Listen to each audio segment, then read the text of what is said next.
क्या 2029 में मोदी जी खड़े होंगे, वो प्राइम मिनिस्टर का चेहरा होगा? 100%। बीजेपी सांसद निशिकांत दुबे, डॉक्टर निशिकांत दुबे, निशिकांत दुबे आपने देश को बेच दिया, गिरवी रख दिया। आप बताओ देश को जो है मैनिपुलेट होता है। पिछले 11 साल में तो कोई नहीं हिला पाया है भारतीय जनता पार्टी को। क्या कोई एक इकलौती पार्टी ऐसी अब आ पाएगी जो अकेले भारतीय जनता पार्टी के सामने खड़ी हो पाएगी? वेस्ट बंगाल के अंदर मुर्शिदाबाद जाने से गवर्नर तक को मना कर देती है, बट 1000 किलोमीटर चल के गुड़गांव से भारत की बेटी जो अनकंडीशनल माफी मांग चुकी है उसको उठा सकती है। तो उन्होंने कहा कि बेटा ऐसा है कि विकास यदि कर देंगे तो ये लोग हमको वोट नहीं देंगे। क्या झारखंड एक मिनरल रिच स्टेट, बट तब भी वहाँ लोग गरीब, ट्राइबल पॉपुलेशन डिक्लाइन कर रही है, इन्फिल्ट्रेशन बढ़ रहा है। कैसे सही होगा सर ये?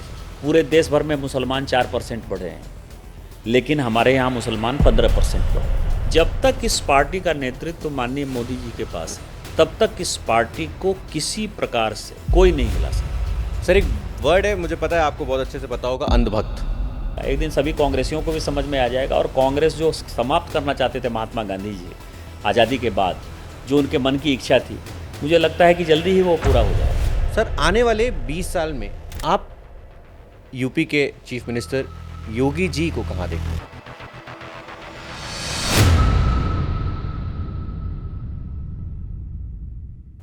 नमस्ते Nishikant sir, first of all thank you, आपने अपने कीमती समय से थोड़ा सा टाइम हमें दिया इस पॉडकास्ट के लिए। सर जब आपके बारे में पढ़ रहा था तो आपकी कॉन्स्टिट्यूएंसी से लेकर पर्सपेक्टिव तक सब बहुत यूनिक लगा। सर मेरा पहला सवाल आपसे ये है कि आपने पीएचडी किया, एमबीए किया, फिर सर वहाँ से पॉलिटिक्स कैसे? नहीं, उस बीच में नौकरी भी की। मतलब 93 में जो है वो एसआर एक बड़ी कंपनी उस ज़माने में थी, आज भी है, और उसके फ़ोन थे, वोडाफोन एसआर जो है उसका जॉइंट वेंचर था। उसकी रिफाइनरी थी, SR oil, SR steel, SR power, SR shipping. तो मैं 93 से लेके 2009 तक तकरीबन 16 साल एसआर के साथ जुड़ा रहा। और जब 2009 में मैं चुनाव लड़ने के लिए गया तो उसके पहले मैंने इस्तीफ़ा दिया। तो 16 साल मेरा एक कॉरपोरेट का बैकग्राउंड है, और मैं जहाँ से भी सांसद हूँ, बेसिकली वहीं देवघर में ही मैं पैदा हुआ। मेरे फादर वहाँ काम करते थे, नौकरी करते थे, और 75 में जो मेरे मामा जी थे वो जनसंघ के बड़े नेता थे, वो इमरजेंसी में जेल गए, प्रोफेसर थे, और मेरे फादर जो है वो सैक कर दिए गए इमरजेंसी में 75 में। तो मैं फिर गांव चला गया, लेकिन मेरा आरएसएस के साथ, विद्यार्थी परिषद के साथ जुड़ाव, इवन स्वदेशी जागरण मंच से जब मैं निकला और एसआर में मैं काम करता था, तो मैं युवा मोर्चा में भी राष्ट्रीय टीम में रहा। तो मेरा जुड़ाव संगठन के साथ कंप्लीट रहा, एसआर में काम करते हुए, पढ़ाई करते हुए, और एक बैकग्राउंड था हमारा, क्योंकि हमें इमरजेंसी में एक देशद्रोही परिवार के लड़के माने जाते रहे और मेरे फादर की नौकरी गई थी। इस कारण से कांग्रेस के प्रति एक गुस्सा था। तो उस कारण से इसको आप कह सकते हैं कि एक स्मूथ वे था पॉलिटिक्स में आने का। कोई ऐसा नहीं था कि मैं अचानक कूद के पॉलिटिक्स में आ गया या पॉलिटिक्स में अचानक मेरी इच्छा हो गई। सर आपने बीजेपी चुना जब 2009 में, क्योंकि उस टाइम पे कांग्रेस अपने एक पीक पे थी। मतलब अगर हम देखें कि उस टाइम उनकी सरकार थी, अगर आप चाहते तो कांग्रेस भी चूज कर सकते, बट उसका रीज़न ये था कि इमरजेंसी के टाइम पे जो हुआ उसका गुस्सा था, या आप बीजेपी की आइडियोलॉजी से कनेक्ट करते थे? रीज़न क्या था बीजेपी के संग कनेक्ट करने का? देखिए, परिवार तो मैंने जैसे आपको बताया, उस बैकग्राउंड से आपने समझ लिया होगा कि राष्ट्रीय स्वयंसेवक संघ और भारतीय जनता पार्टी के साथ जो है परिवार के बैकग्राउंड थे। और मैं भी जब पढ़ाई करता था तो मैं विद्यार्थी परिषद में रहा। एक वर्ष मैं विद्यार्थी परिषद में होल टाइमर रहा। स्वदेशी जागरण मंच में भी लगभग 3-4 साल तक हमने होल टाइमर के तौर पर ही काम किया। और आपको एक आश्चर्य बता दूं कि 94-95 में जब मैं एसआर में काम भी करता था, तो स्वदेशी जागरण मंच ने, राष्ट्रीय स्वयंसेवक संघ ने एक बड़ा पदयात्रा किया, आंदोलन किया, सेवाग्राम से अलकबीर तक। लगभग 700 किलोमीटर का वो रास्ता है। तो 700 किलोमीटर का रास्ता जो है हमने पैदल तय किया, पदयात्रा की। अच्छा। उस वक्त स्वदेशी जागरण मंच के संगठन मंत्री मुरलीधर राव हुआ करते, जो पार्टी के बाद में जनरल सेक्रेटरी भी हुए। तो उसमें 3 आदमी थे, मुरलीधर राव, मैं और एक केशव मूर्ति, जिसने कि तीनों ने 700 किलोमीटर पदयात्रा की। तो ये आइडियोलॉजी है, मतलब आप ये समझिए कि मैं इसी आइडियोलॉजी में पैदा हुआ और इसी आइडियोलॉजी में मैं मरूंगा। तो इसीलिए भारतीय जनता पार्टी मेरी नेचुरल पार्टी है, मेरी पार्टी है। तो इस कारण से कोई दूसरा ऑप्शन मेरे पास है भी नहीं। सर फैमिली का, जैसे आप पहले कॉर्पोरेट में थे तो आपकी फैमिली हमेशा इस चीज़ के लिए सपोर्टिव थी। सर एक होता है कि आप सोशल साइड से काम करते हैं, फैमिली हमेशा से सपोर्टिव थी पॉलिटिक्स में आने के लिए, या कभी ऐसा रहा कि पॉलिटिक्स में मत जाओ दलदल है?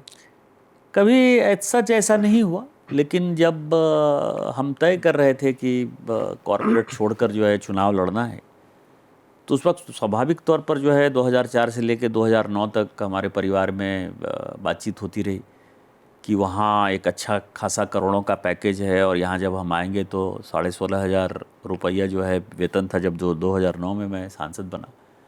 बच्चे थे, इनफैक्ट एक दिन तो जब मैं एमपी बन गया तो मेरे छोटे बेटे ने एक दिन कहा भी कि अब फीस कैसे जाएगा, क्योंकि 16,500 में फ़ीस कैसे जाएगा। तो वो एक समस्या थी, लेकिन तब तक घर का एक बैकग्राउंड भी अच्छा था और दूसरा फैमिली कॉन्फिडेंट थी कि कुछ ना कुछ अच्छा ही हो जाएगा, पॉलिटिक्स करना चाहिए, अपने पास जो है पैसे की कोई कमी नहीं है। तो परिवार ने कभी रोका नहीं। मतलब परिवार का सपोर्ट मिला इसकी वजह से। जी सर, तो अगर हम देखें गोड्डा डिस्ट्रिक्ट को, जैसे जिस तरह जो आपकी कॉन्स्टिट्यूंसी है, सर आप बिहार में पले बड़े, आप जयपुर में आपने अपनी पढ़ाई करी, कॉलेज किया, सर गोड्डा डिस्ट्रिक्ट किस तरह से चूज़ करी और 4 टाइम से आप वहाँ पे कैसे वहाँ से आप हमेशा सेलेक्ट हुए? देखिए मेरी पढ़ाई बड़ी अलग अलग हुई। जैसे मैं जहाँ से सांसद हूँ वहाँ से भी मैंने स्कूल की पढ़ाई की देवघर से, झारखंड से। फिर गांव गया मैं तो वहाँ गया, कॉलेज मैंने भागलपुर से किया, कुछ पढ़ाई मैंने दिल्ली में की, उसके बाद मैंने जयपुर से किया। तो ये असर जो था, ये जो संघर्ष है, मैंने आपको कहा कि ये जो संघर्ष है, ये संघर्ष आपको कई एक चीज़ें सिखाता है। और उस सीखने में क्या होता है कि चैलेंजेस लेने हैं, कि चैलेंज आपको लेना चाहिए और कुछ ना कुछ कंट्रीब्यूट करना चाहिए सोसाइटी में, उसका ये प्रतिफल था गोड्डा। सर आप 1-2 चैलेंजेस बताएंगे जो आपकी लाइफ में आए इस टाइम पर? एक बड़ा चैलेंज है जो मेरा पुश्तैनी गांव है बिहार में, और आज जहाँ से मैं सांसद हूँ। आप समझिए पुश्तैनी गांव के एक चैलेंज थे कि मेरे से जो छोटी बहन थी उसका प्रॉपर इलाज नहीं हो पाया क्योंकि कनेक्टिंग रोड नहीं था। ट्रैक्टर से उसको ले जाते हुए उसकी डेथ हो गई। वही समस्या गोड्डा में मुझे दिखाई दे रही थी कि एक बढ़िया जो है एक्सरे की मशीन कहीं नहीं थी, एमआरआई की मशीन नहीं थी, अच्छे डॉक्टर नहीं थे। उस चैलेंजेस का जो असर हुआ, वो असर ये हुआ कि आज मैंने all India institute of medical science Deoghar में बना दिया। अब चैलेंजेस थे कि मुझे यदि ट्रेन पकड़ना है तो उसके लिए बैलगाड़ी से जाना है या पैदल जाना है या टमटम से जाना है, कोई दूसरा रास्ता नहीं था। यदि गांव से मुझे जाना है, कहीं से जाना है, जहां मैं अपने ननिहाल में जहां पढ़ा वहां आप समझिए आज भी रेल लाइन नहीं। तो उस चैलेंजेज में क्या हुआ कि गोड्डा जो मेरी लोकसभा थी उसको सभी लोग कहते रहे कि रेल लाएंगे, वहाँ एक रेल लाइन आ गया। और आप समझें कि आसपास कई एक ऐसे स्टेशन हैं जो 200-200 साल पुराने स्टेशन है, जैसे गिरिडीह स्टेशन है, साहबगंज स्टेशन है, वहाँ से आज भी लंबी दूरी की कोई ट्रेन नहीं खुलती है। अभी 2 साल, 2.5 साल, 3 साल पहले मैंने गोड्डा का रेलवे स्टेशन चालू किया, वहाँ से 14 ट्रेनें खुलती हैं। वहाँ से बम्बई के लिए भी ट्रेन है, वहाँ से कलकत्ता के लिए भी ट्रेन है, वहाँ से दिल्ली के लिए भी ट्रेन है, पुणे के लिए भी ट्रेन है। कोई ऐसी जगह नहीं है जहाँ से ट्रेन नहीं है। तो जो चैलेंजेज हैं, उस चैलेंजेस ने आपको सिखाया भी, पढ़ाया भी, और अपनी कॉन्स्टिट्यूएंसी में क्या करना है उसके लिए मजबूर भी किया। तो उस चैलेंजेस का ये असर है। सर हम झारखंड पे बात करेंगे, बट इससे पहले मेरे पास एक क्वेश्चन आ रहा है। सर बाकी एमपीज भी ये चीज़ कर सकते हैं? 4 टर्म से आप सेलेक्ट हुए, ऐसा क्या आपने अलग तरीके से किया? एग्जीक्यूशन प्रोसेस क्या था कि आप वहां तक ट्रेन ले जा पाए, जो बहुत लोग प्रॉमिस तो करते हैं बट अपने कॉन्स्टिट्यूएंसी तक, डिस्ट्रिक्ट तक नहीं ले जा पाते? आपको मैं एक छोटे से उदाहरण से शायद मैं संतुष्ट कर पाऊँ या दर्शकों को। हमारी कोएलिशन की गवर्नमेंट चल रही थी झारखंड में 2010 में, 10 से 11 में। अर्जुन मुंडा जी मुख्यमंत्री थे और हेमंत सोरेन जी उप मुख्यमंत्री थे हमारी सरकार। और कोई ऐसा विषय था जिसके ऊपर कि मैंने प्रेस कॉन्फ्रेंस कर दी कि ये चीज़ें गलत हो रही हैं, ये चीज़ें नहीं होनी चाहिए। हेमंत सोरेन जी आग बबूला हो गए, बोले ऐसा कैसे हो सकता है, दिल्ली में बैठकर कोई आदमी कैसे प्रेस कॉन्फ्रेंस कर सकता है। और आरोप लगा उस वक्त के तत्कालीन मुख्य सचिव पर, क्योंकि मुख्य सचिव हमारे गोड्डा के थे, कि उन्होंने ही ये इन्फॉर्मेशन लीक किया होगा और इस कारण से हम बोल पाए। तो उसकी कमेटी बनी, क्योंकि सरकार चलानी थी, और उस कमेटी का जो रिपोर्ट है वो बड़ा पढ़ने लायक रिपोर्ट है, और उससे आपको पता चलेगा कि कैसे एग्जीक्यूट कर पाता हूँ मैं काम। कि जिस विषय पर मैंने प्रेस कॉन्फ्रेंस किया था उस विषय को मैं 1 महीने से फॉलो कर रहा था। और सुबह जब मैं उठता था तो मैं जो चपरासी है प्यून कि वो फाइल की मूवमेंट कहाँ है उससे मैं शुरू होता था और सीधा मैं मुख्यमंत्री जी तक बात करता था। कोई ऐसा दिन नहीं हुआ कि मेरे फ़ोन से प्यून को, क्लर्क को, बाबू को, ज्वाइंट सेक्रेटरी को, एडिशनल सेक्रेटरी को, सेक्रेटरी को, चीफ सेक्रेटरी को, मुख्यमंत्री के प्रधान सचिव को और मुख्यमंत्री को, सबको मैंने फ़ोन नहीं किया। तो निष्कर्ष कमेटी ने यह निकाला कि जो आदमी अपनी फाइल को चपरासी से लेके ऊपर तक फॉलो कर रहा है, उसमें से किसने उसको कौन सी इंफॉर्मेशन दी, इसको कौन बता सकता है। हो सकता है मुख्यमंत्री ने बता दिया, हो सकता है चपरासी ने बता दिया हो। तो मैं जब किसी काम में पढ़ता हूं तो मुझे लगता है कि ये हमारा काम है। जैसे मैं अपने घर का काम कराता हूं, वैसे मुझे कॉन्स्टिट्यूएंसी का काम करना जो है पसंद आता है, और इस कारण से वो एग्जीक्यूट हो पाता है। शायद जो हमारे कलीग सांसद हैं, वैसे कभी काफ़ी काम करते हैं, जो भी जीत कर आते हैं वो अपने आप में बड़े आदमी हैं, क्योंकि बिना किसी क्षमता योग्यता के आप सांसद नहीं बन सकते। लेकिन यदि काम कम हो पाता है उनका तो उसके पीछे रीजन यही हो, फॉलोअप्स। सर, आपने जैसे बताया कि आप उठते हैं, आप चीज़ें फॉलो अप करते हैं from scratch to the top. आपका डेली रूटीन क्या होता है सर? मतलब आप अपनी कॉन्स्टिट्यूंसी कितना जाते हैं? अगर आप दिल्ली में होते तो क्या एक शेड्यूल रहता है? कोरोना के पहले मैं अपनी कॉन्स्टिट्यूएंसी में लगभग 20 दिन रहता था। आउट ऑफ 30 दिन में 20 दिन, और 10 दिन जो भी मैं आता था, चूँकि सभी पार्लियामेंट्री कमेटी ऐसी है जिसमें मैं पार्लियामेंट के कोई भी चीज़ों को मिस नहीं करता, मतलब अब्सटेन नहीं होता। चाहे पार्लियामेंट हो, वो कोई रीजन ही होगा, कोई चुनाव हो रहा होगा या कोई पार्टी ने जिम्मेवारी दी होगी, व्यक्तिगत कारणों से कभी भी मैंने पार्लियामेंट से छुट्टी नहीं ली। या किसी दिन ऐसा होगा कि मैं साइन करना भूल गया होगा, क्योंकि साइन करते हैं तब आपको पता चलता है। तो पार्लियामेंट, और उसी तरह से जो कमेटी जिसमें कि आप मेंबर हैं, मैं मेंबर हूँ, स्टैंडिंग कमेटी है, कंसल्टेटिव कमेटी है, उसको मैं नहीं छोड़ता। तो वो 10 दिन जो है वो था। लेकिन कोरोना के बाद आपको पता है कि थोड़ा सा सिचुएशन ये हुआ है और थोड़ी एक सीनियरिटी हो गई है, और काफ़ी ऐसी कामें हैं जो कि अब ऑटो पायलट मोड पे चलती है। एग्जीक्यूशन के लिए जो है बहुत ज़्यादा फिजिकल रहना ज़रूरी नहीं है। तो अब आप मान के चल सकते हैं कि मैं अब कॉन्स्टिट्यूएंसी में 10 से 12 दिन रहता हूँ।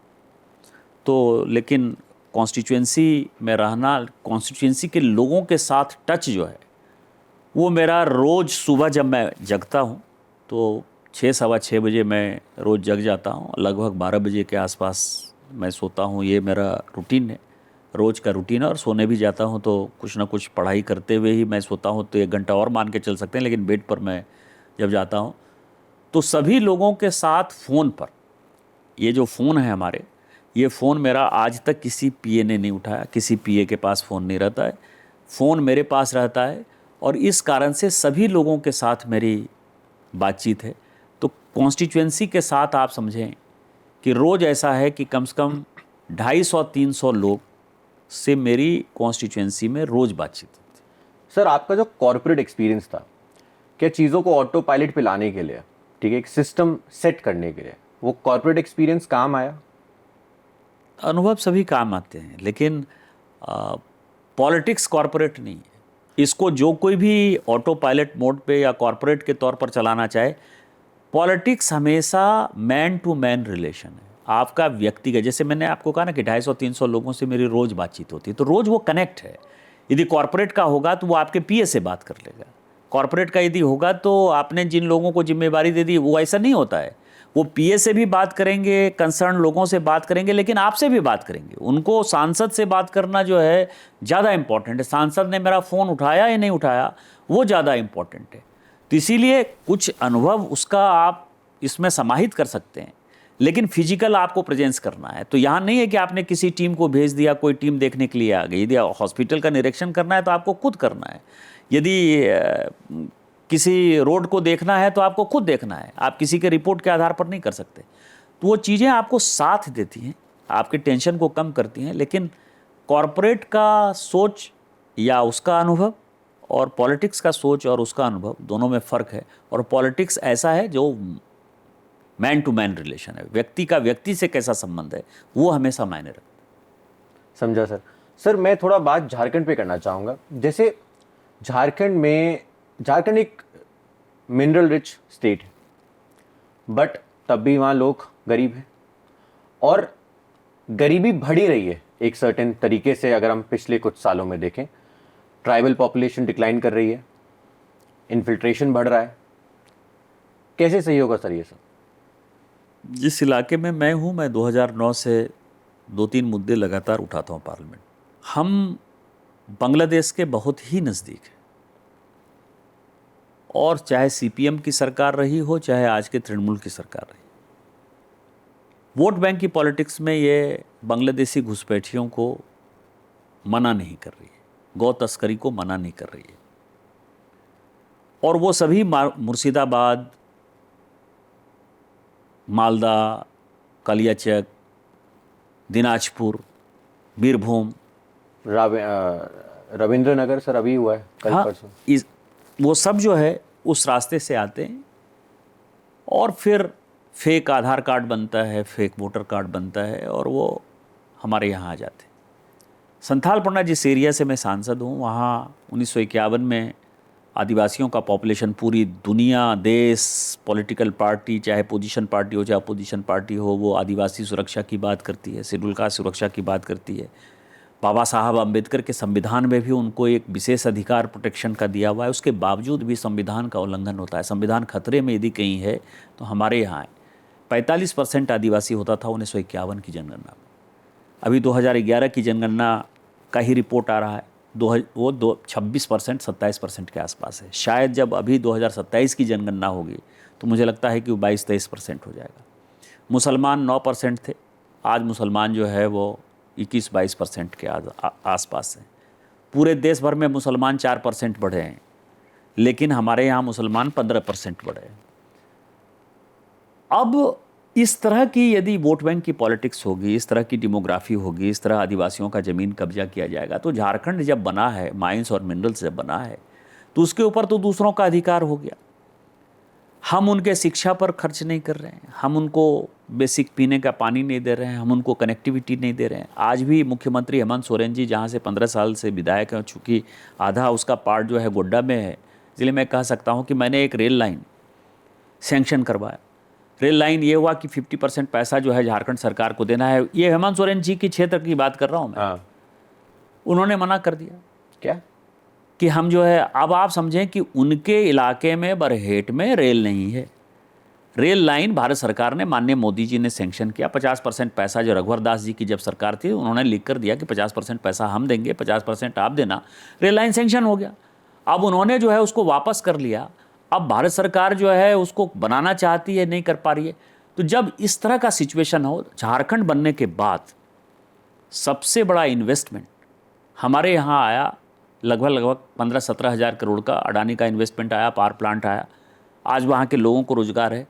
इतने माइंस मिनरल्स में जब पिठेट पर हम पावर प्लांट नहीं बना पा रहे हैं, जब सीमेंट प्लांट नहीं बना पा रहे हैं, जब आयरन ओर का जो है स्टील प्लांट नहीं बना पा रहे हैं, तो लोग क्या करेंगे? विस्थापन और पलायन करेंगे। और विस्थापन और पलायन करेंगे तो लोग गरीब ही होंगे ना। और ऊपर से जो है ये जो योजना चालू हो गई है, मैया योजना, ये तो आप ये समझें कि सारे पैसे को जिस तरफ खींचने की कोशिश कर रहा है, वहाँ विकास ठप है। बिजली, मैं जब आज आपसे बात कर रहा हूँ, 2 घंटे 3 घंटे बिजली रह रही, क्योंकि सरकार के पास इतने पैसे नहीं है कि वो डिस्कॉम को पैसा दे पाए। तो वोट बैंक की पॉलिटिक्स है, उनको मुसलमान का वोट लेना है, मुसलमान के वोट उसको मिलता है और इस तरह से सरकार बनती है। कांग्रेस को भी यही पसंद है और जेएमएम को पसंद है, और यही झारखंड की मजबूरी है। तो सर ये तो उनको भी गरीबी रख रहे हैं। उनको ये लगता है ना, एक मैं आपको बताऊं कि एक बड़े नेता थे राजस्थान के, हरिदेव जोशी जी, मुख्यमंत्री भी रहे। मैं उनके क्षेत्र में गया, घूमकर आया, जिंदे थे, वो एज हो गई थी। तो मैंने देखा कि कुछ है ही नहीं, न रोड है, न बिजली के तार हैं राजस्थान के। तो मैंने उनसे पूछा कि आप इतने पॉपुलर हैं, इतने ईमानदार हैं, इतने वर्षों तक जो है आप एमपी रहे, एमएलए रहे, मुख्यमंत्री रहे। तो उन्होंने कहा कि बेटा ऐसा है कि विकास यदि कर देंगे तो ये लोग हमको वोट नहीं देगा। और उनकी बात आज तक मेरे दिमाग में है, क्योंकि मेरा तो उल्टा विषय है। मैंने तो सोचा कि विकास करके कैसे वोट लिया जाता है, जो मेरे क्षेत्र के लोग देते हैं। लेकिन जो झारखंड मुक्ति मोर्चा और कांग्रेस की पॉलिटिक्स है, वो यही सोचती है कि विकास मत करो, लोगों को कुनमे में रखो, दड़वे में रखो, उनको इस तरह का बना के रखो जिसमें कि सेंटिमेंट को भड़काते रहो और चुनाव जीतते रहो। और यही झारखंड में कांग्रेस और जेएमएम कर रही है। बट सर क्यों एक सीएम काम नहीं कर रहे? आप लोगों को गरीब रख रहे हैं। जब आपने क्वेश्चन पूछा तो आपने ये पूछा कि सर क्यों गरीब रखा जाए, कैसे गरीब रखकर हम वोट जीतेंगे, और अगर उनको ग्रोथ देंगे तो कैसे हम हारेंगे। आपने ये पूछा था उनसे, उसका क्या जवाब था उनके पास? नहीं, उन्होंने कहा कि जब तक ये घर के अंदर रहेंगे तब तक हमको जिंदाबाद करते रहेंगे। उनको मेरे अलावा कोई दूसरा नेता ही नहीं दिखाई देता है। बाहर जाते रहेंगे तो वो देखने लगेंगे, तमाशा देखते रहेंगे। उनको लगेगा कि इंग्लैंड में कैसा विकास हुआ, अमेरिका में कैसे विकास हुआ। जब तक यहाँ हैं तब तक अच्छा है, जब तक जयपुर नहीं जा रहे हैं तब तक अच्छा है। और यही हाल है। आप ये समझे ना कि इस विकास नहीं करने में और करप्शन में कितना बड़ा विषय होगा। आपने कभी सुना है आज़ादी के बाद से, 1947 के बाद मेरा राज्य पहला राज्य है झारखंड, जहां की मुख्यमंत्री ने अपने प्रधान सचिव को, मुख्यमंत्री हेमंत सोरेन जी के जो 5 साल तक प्रधान सचिव रहे, principal secretary to chief minister Vinay Choubey, उसको उन्होंने करप्शन के चार्ज में जेल में भेजा। आपने कहीं ऐसा सुना? नहीं सर। तो ये किस चीज की लड़ाई है? ये पैसे की लड़ाई है। विनय चौबे और हेमंत सोरेन के बीच में पैसे की लड़ाई होगी। और विनय चौबे, उसको डर होगा कि ये सीबीआई को बोल देगा या ईडी को बोल देगा, इसीलिए उनकी अपनी सरकार ने, सीबीआई ने नहीं पकड़ा है, ईडी ने नहीं पकड़ा है, एंटी करप्शन ब्यूरो जो झारखंड का है उसने जो है मुख्यमंत्री के प्रधान सचिव को पकड़ा है। मुख्यमंत्री के प्रधान सचिव आज जेल के अंदर हैं। अब उनकी वाइफ को भी पकड़ने की बारी है। आप इसी से अंदाजा लगा सकते हैं कि झारखंड का विकास का क्या हाल है और झारखंड में करप्शन का क्या हाल है। सर ये तो हमने बात कर ली कि क्या चल रहा है। सर ये सॉल्व कैसे होगा? बीजेपी कैसे आने की प्लानिंग कर रही है वहां पर? क्या चेंजेस करे जाएंगे वहां पर? क्या स्ट्रैटेजी क्या है सर इन चीजों को बदलने की? सर ये तो हमने जान लिया कि आज ये गलत हो रहा है, ये बदला कैसे जाएगा? देखिए, ये बदला जो है जनमानस के बदलाव से ही होगा। जनमानस का बदलाव ये होगा कि हम एक ऑल्टरनेटिव फोर्स के नाते वहाँ जनता को ये बताने में कामयाब हों, और उसके लिए मेहनत करने की आवश्यकता है। जैसे बांग्लादेशी घुसपैठिए वाला विषय, ये चुनाव का विषय नहीं है। चुनाव में जो हो गया, चुनाव में आज हम हार गए, लेकिन आदिवासी समाज को ये बतलाने और जतलाने की आवश्यकता होगी। और वहाँ आंदोलन हो रहे हैं, उस आंदोलन को धार देने की आवश्यकता है। और मैंने अभी घोषणा कर रखा है कि अक्टूबर नवंबर से मैं कोशिश करूंगा कि उसके लिए एक जो है प्रॉपर पदयात्रा करूं, पाकुड़ से लेके गिरिडीह तक। उसमें संथालपना के 6 जिले जो हैं जहां के आदिवासी सबसे ज़्यादा परेशान हैं, वहां मैं पदयात्रा करूंगा। और पार्टी से परमिशन मिलेगा तो पदयात्रा करूंगा। पदयात्रा करके जो है इन चीज़, क्योंकि चुनाव अभी काफ़ी है, लोकसभा का चुनाव भी 4 साल दूर है और विधानसभा का चुनाव भी 4 साल दूर है, तो जिससे लोगों को ये भी नहीं लगेगा कि चुनाव के लिए भारतीय जनता पार्टी को तैयारी कर रही है। दूसरा ये है कि हम लोगों को एक ब्लूप्रिंट दें कि हमारे यहाँ इतने माइंस हैं, हम इतने मिनरल्स हैं, पानी की जो स्कार्सिटी है, पानी हम कैसे उनको पीने का पानी मुहैया कराएंगे, स्वास्थ्य की कैसे सुविधा देंगे, हम इस माइंस मिनरल से कैसे लोगों को रोजगार देंगे, तो ये एक युवाओं को कैसे हम अपने साथ रखेंगे, युवाएं विस्थापित और पलायित नहीं हो, इसके लिए क्या काम करेंगे। उस ब्लूप्रिंट के साथ यदि हम लगातार हैमर करते रहेंगे एक ऑल्टरनेटिव गवर्नमेंट के तौर पर, तो निश्चित तौर पर झारखंड की जनता जो है हमको वोट देगी, और यही एकमात्र रास्ता है। सर अभी आपने कहा कि जो बांग्लादेशी घुसपैठिए हैं वो चुनाव का कोई आधार नहीं है। कैसे सर? मतलब अगर हम कोलकाता की बात करें, वेस्ट बंगाल की बात करें, सर वहाँ पे जो लोग रह रहे हैं उनको तो अतिथि देवो भव का ट्रीटमेंट नहीं मिलता, बट जो आते हैं उनके लिए थाली सजाई जाती है हर तरीके से। उन लोगों को बड़ा अतिथि देवो भव का ट्रीटमेंट मिलता है। जितना मैंने जाना है अपने छोटे से करियर में, सर वेस्ट बंगाल के अंदर आपकी गवर्नमेंट मुर्शिदाबाद जाने से गवर्नर तक को मना कर देती है, बट 1000 किलोमीटर चल के गुड़गांव से भारत की बेटी जो अनकंडीशनल माफ़ी मांग चुकी है उसको उठा सकती है। जब असम में हेमंत बिस्वा जी ने कंप्लेन फाइल करवाई उन्हीं के एक इंसान के अगेंस्ट, तब तो कोलकाता पुलिस ने पकड़ लिया कि हम नहीं जाने देंगे, या फिर पहले कोर्ट से ऑर्डर लेकर आइए, सारी चीज़ें हो गई। सर मेरा क्वेश्चन ये है कि अगर हम इमिग्रेंट्स, इलीगल इमिग्रेंट्स पे एक्शन लेंगे तो जो हमारे लोग हैं वो उससे खुशी होंगे, दुख तो नहीं होंगे, तो वो चुनाव का आधार कैसे नहीं बन सकता? इसलिए नहीं बन सकता कि उनको इलीगल, मैंने आपको कहा ना कि वोटर आई कार्ड हमने बना दिए हैं, आधार कार्ड हमने बना दिया है। हमने मतलब राज्य सरकार ने, जो संबंधित राज्य सरकारें हैं, कांग्रेस ने, तृणमूल कांग्रेस ने, झारखंड मुक्ति मोर्चा ने, जहाँ कहीं भी है उसको उस तरह के, आप ये देखिए कि जगह जगह पर जो लोग पकड़ा रहे हैं, अभी ईडी ने एक छापा मारा था, पता चला कि इलीगल बैठकर आधार कार्ड बने जाते हैं, वोटर कार्ड बनाए जाते हैं, वो वोटर हैं। अब वो देश के प्रति उनको प्यार तो नहीं हो सकता, वो यहाँ के लोकल मुसलमान तो हैं नहीं, उनको ये पता है कि हम किसी के यहाँ अतिथि हैं, और जो हमको खाना खिला रहा है, पानी पिला रहा है, जो हमको प्रोटेक्शन दे रहा है, जो हमारे लीगल इलीगल काम को सपोर्ट कर रहा है, हम उसके साथ खड़े हों। तो इसमें कांग्रेस सबसे ज़्यादा आगे है।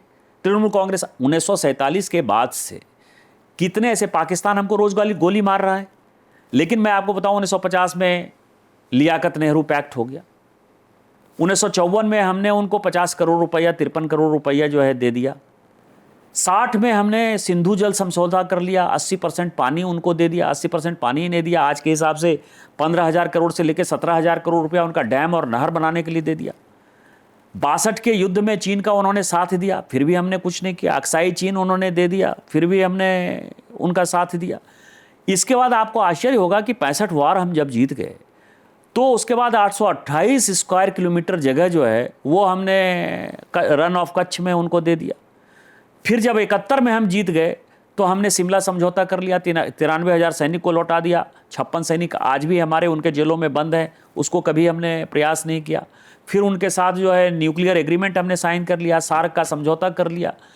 इस तरह के सैकड़ों ऐसे उदाहरण हैं जिसमें आप यदि कांग्रेस की नीतियों को देखेंगे तो वो मुस्लिम वोट बैंक के लिए, क्योंकि पाकिस्तान उनको टेररिस्ट नहीं नज़र आ रहा है, पाकिस्तान टेररिस्ट उनको हिंदू और मुसलमान नज़र आता है। उनको लगता है कि हम यदि पाकिस्तान को अपीज कर रहे हैं, या पाकिस्तान को 2008 के मुंबई अटैक के बाद भी अटैक नहीं किया हमने, ऊपर से सरमल शेख जाके 2009 में जो है हमने अपना हाथ काट दिया, इस तरह के यदि काम करते हैं तो वो वोट बैंक कांग्रेस को साथ देता है कि मुसलमान जो है वो हमारे साथ होगा। तो जो इलीगल इन्फिल्ट्रेटर हैं वो मुस्लिम उनके वोट बैंक हैं, और इस कारण से जब अपोजिशन की सारी पॉलिटिकल पार्टी उसी वोट बैंक पर होगी तो अकेला चना भारतीय जनता पार्टी कितना भाड़ पड़ेगा। जब भारतीय जनता पार्टी कहती है तो कभी सुप्रीम कोर्ट खड़ा हो जाएगा, कभी पॉलिटिकल पार्टी खड़ी हो जाएगी, कभी यूएन जनरल असेंबली में क्वेश्चन होने लगेगा, फिर कहीं दुनिया में जो है पूरा हंगामा होने लगेगा कि माइनॉरिटी का जो है हालत हमने ख़राब कर रखा है। उनको ये नहीं पता है कि they are not Indian minority, वो भारत के मुस्लिम नहीं हैं, वो बांग्लादेश के मुस्लिम हैं जिसके खिलाफ की भारत सरकार का या राज्य सरकार, जहां संबंधित राज्य सरकारें कार्रवाई करती है। लेकिन ऐसा यहाँ लेफ्ट फ्रंट ओरिएंटेड जो है मीडिया, सोशल मीडिया, अखबार इस तरह के हैं जो ऐसा सिचुएशन पैदा करते हैं जिसमें भारत की जो है इमेज खराब होती। सर आपकी सारी बात समझा, बट 11 साल पहले जब लोगों ने अपना विश्वास दिखाया था तो मोदी जी में दिखाया था, भारतीय जनता पार्टी में दिखाया था।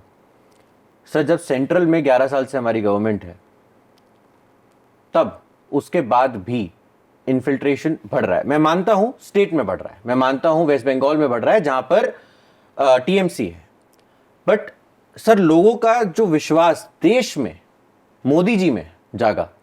सर पाकिस्तान एक साइड है, दूसरी साइड बांग्लादेश है। अगर मैं आपसे क्वेश्चन पूछूं तो सर दिल्ली के अंदर 2013 से बहुत सारे पाकिस्तानी हिंदूज रह रहे हैं जो रेफ्यूजीज हैं, बट सर उनको तो वोटर आईडीज नहीं मिल रही हैं। अब तो बीजेपी की गवर्नमेंट है दिल्ली में। देखिए, इसके लिए सीए लेकर आए हैं, यदि आप देखे होंगे। बिल्कुल सर, बट वो सुप्रीम कोर्ट में अटक गया। सुप्रीम जो भी है, लेकिन सीए लेकर आए हैं, आज नहीं कल वो पूरे देश भर में इम्प्लीमेंट होगा। और जो भी उस तरह के लोग पाकिस्तान से भाग कर आएंगे, जैसे जम्मू कश्मीर के लोगों को अभी हमने नागरिकता दी है, आपको पता है ना कि पूरे देश भर में जहाँ भी 47 के पहले जो भी आए, 50 के पहले जो भी लोग आ गए, वो भारत के नागरिक हो गए, एक्सेप्ट जम्मू एंड कश्मीर। जो हमने 370 और 35 से ख़त्म किया है, उसमें जम्मू कश्मीर के भी उन लोगों को हमने नागरिकता दी है। वो लोकसभा में वोट कर सकते थे, वो विधानसभा में वोट नहीं कर सकते थे। तो ये सब हमने किया है, सीए किया है। लेकिन जो आप कह रहे हैं इन्फिल्ट्रेशन का, मैं आपकी बात से थोड़ा सा अलग होना चाहूँगा। ये जो इन्फिल्ट्रेशन है ज़्यादा बढ़ा 2004 से लेकर 2014 तक, जब मनमोहन सिंह जी की सरकार थी। अब वो इन्फिल्ट्रेटर जो है वो आकर अब बच्चे पैदा कर रहे हैं। इस कारण से आपको इन्फिल्ट्रेशन बढ़ता हुआ नजर आ रहा है। मोदी जी के सामने जो है ये इन्फिल्ट्रेशन नहीं बढ़ा, और इसीलिए आपने देखा होगा पूरे देश भर में, चाहे गुजरात हो, चाहे वो महाराष्ट्र हो, चाहे वो बिहार हो, सब जगह बांग्लादेशी घुसपैठियों के खिलाफ, चाहे वो असम हो, बांग्लादेशी घुसपैठियों के खिलाफ एक अलग माहौल बना हुआ है। जितने घुसपैठिए पकड़े जा रहे हैं उनको हम भेजने का प्रयास कर रहे हैं।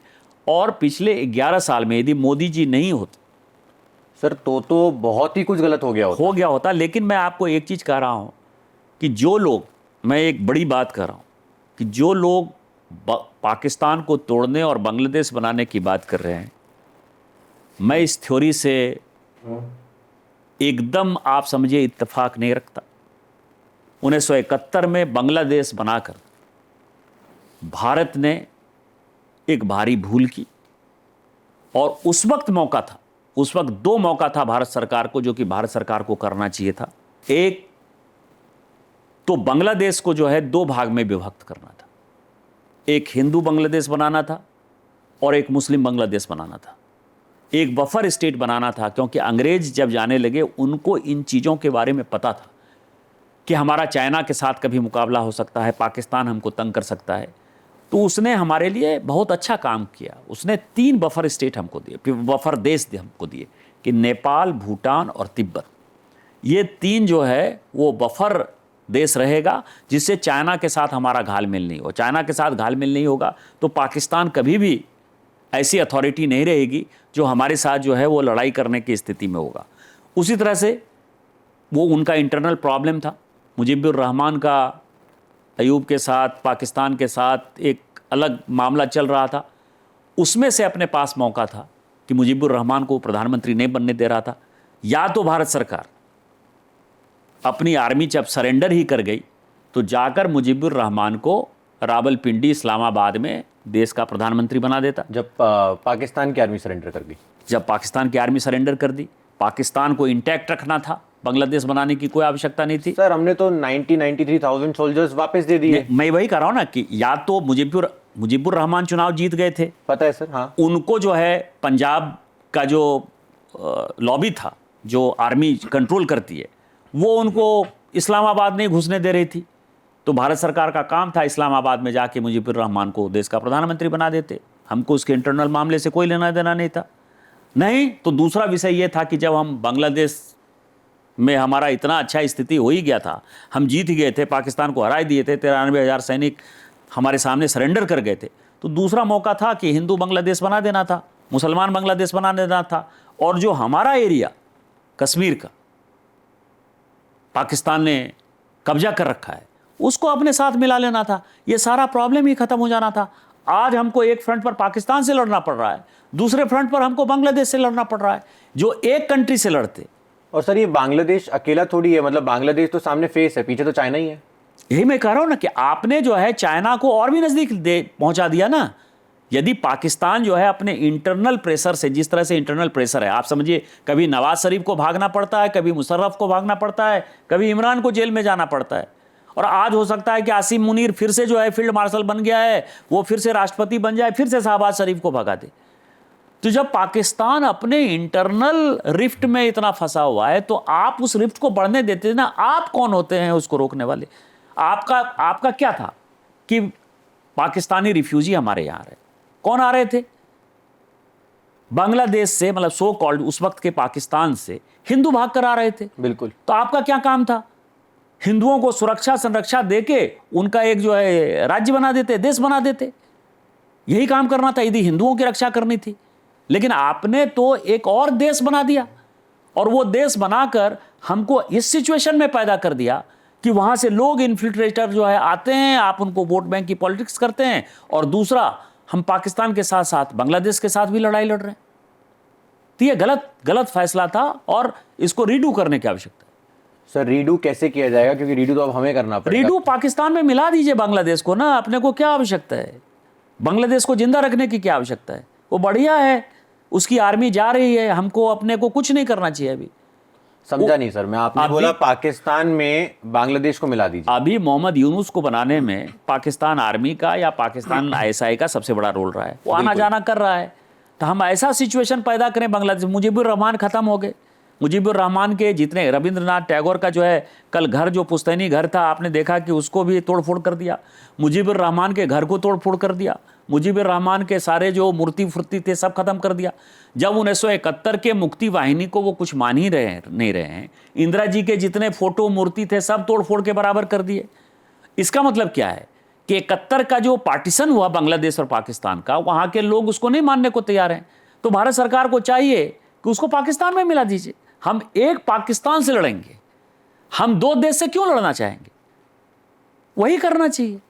या नहीं तो रास्ता यह है कि बांग्लादेश को जो है पूरा बॉर्डर फेंसिंग हो ही गई, और बॉर्डर फेंसिंग करके, लेकिन इस तरह के टेरेन है जिसमें कि हम चाह कर भी, माननीय गृह मंत्री जी ने अपनी मजबूरी कही कि बांग्लादेशी घुसपैठिए को बंगाल कैसे बढ़ा रहा है। एक तो वो जगह नहीं दे रहा है, 1000 किलोमीटर जो है जगह नहीं दे रहा है। दूसरा, उसमें से 400 किलोमीटर जैसा जगह ऐसी है जहां कि हम चाह कर भी फेंसिंग नहीं कर सकते, क्योंकि वो पहाड़ है, वो पानी है, उसमें फेंसिंग नहीं कर सकते।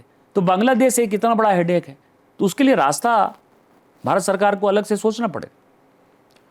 आप कह रहे हैं कि सोल्यूशन एक है कि पाकिस्तान में मिला दीजिए, तो हम पाकिस्तान से लड़ लेंगे। और एक से लड़ेंगे ना, प्रॉक्सी लड़ाई लड़ने से बेटर है ना कि आमने सामने लड़े। सर इससे इन्फिल्ट्रेशन तो नहीं रुकेगा? 100% रुकेगा। 20,000 30,000 रुपए देके लोग नेट तारों के नीचे से आ जाते हैं। देखिए क्या है कि पाकिस्तान से आप यदि देखेंगे कि वेस्टर्न पार्ट में पाकिस्तान से घुसपैठिए कम आते हैं। हाँ सर, वो मैं अग्री करता हूँ। पाकिस्तान और 1971 के पहले भी बांग्लादेश से भी घुसपैठिए नहीं के बराबर आ रहे थे। क्या है, इस देश में भारत और पाकिस्तान का बंटवारा, तो एक माइंडसेट है कि पाकिस्तान एक टेररिस्ट देश है और पाकिस्तान के जो लोग भारत में आएंगे वो गलत काम करने के लिए, घटिया काम करने के लिए आएंगे। तो इसीलिए यहाँ का जो जनमानस है, हिंदू मुसलमान सिख ईसाई, वो सब पाकिस्तान के लोगों को एंट्री नहीं देता है। हाँ। रेयर आ जाते हैं, मतलब उसमें तो कहीं भी कोई आ सकता है। बांग्लादेश को दे देता है। लेकिन बांग्लादेश जब 71 में बना तो एक मैसेज चला गया कि बांग्लादेश हमारा पड़ोसी मुल्क ही नहीं है, हमारा दोस्त है। था सर, अब है नहीं। 71 से ये चला गया ना मैसेज। सर। तो इसीलिए बांग्लादेशी जब घुसने लगे तो उसको रोकने के लिए वहां का जनमानस जो है वो तैयार नहीं था। और जो सरकारें मदद करती थी तो ठीक है, आ रहा है, बांग्लादेशी अपना ही तो है, बांग्लादेशी अपना ही तो है। लेकिन जैसे वो पाकिस्तान में मिल जाएगा, वो पाकिस्तान हो जाएगा, इमीडिएटली हमसे पहले जो यहाँ के स्थानीय नागरिक हैं वही उसके खिलाफ हो जाएंगे। वो मुस्लिम ब्रदरहुड की बात ही नहीं करेंगे। वो कहेंगे साला ये पाकिस्तानी है, ये हमारे देश को तोड़ने के लिए आ गया है।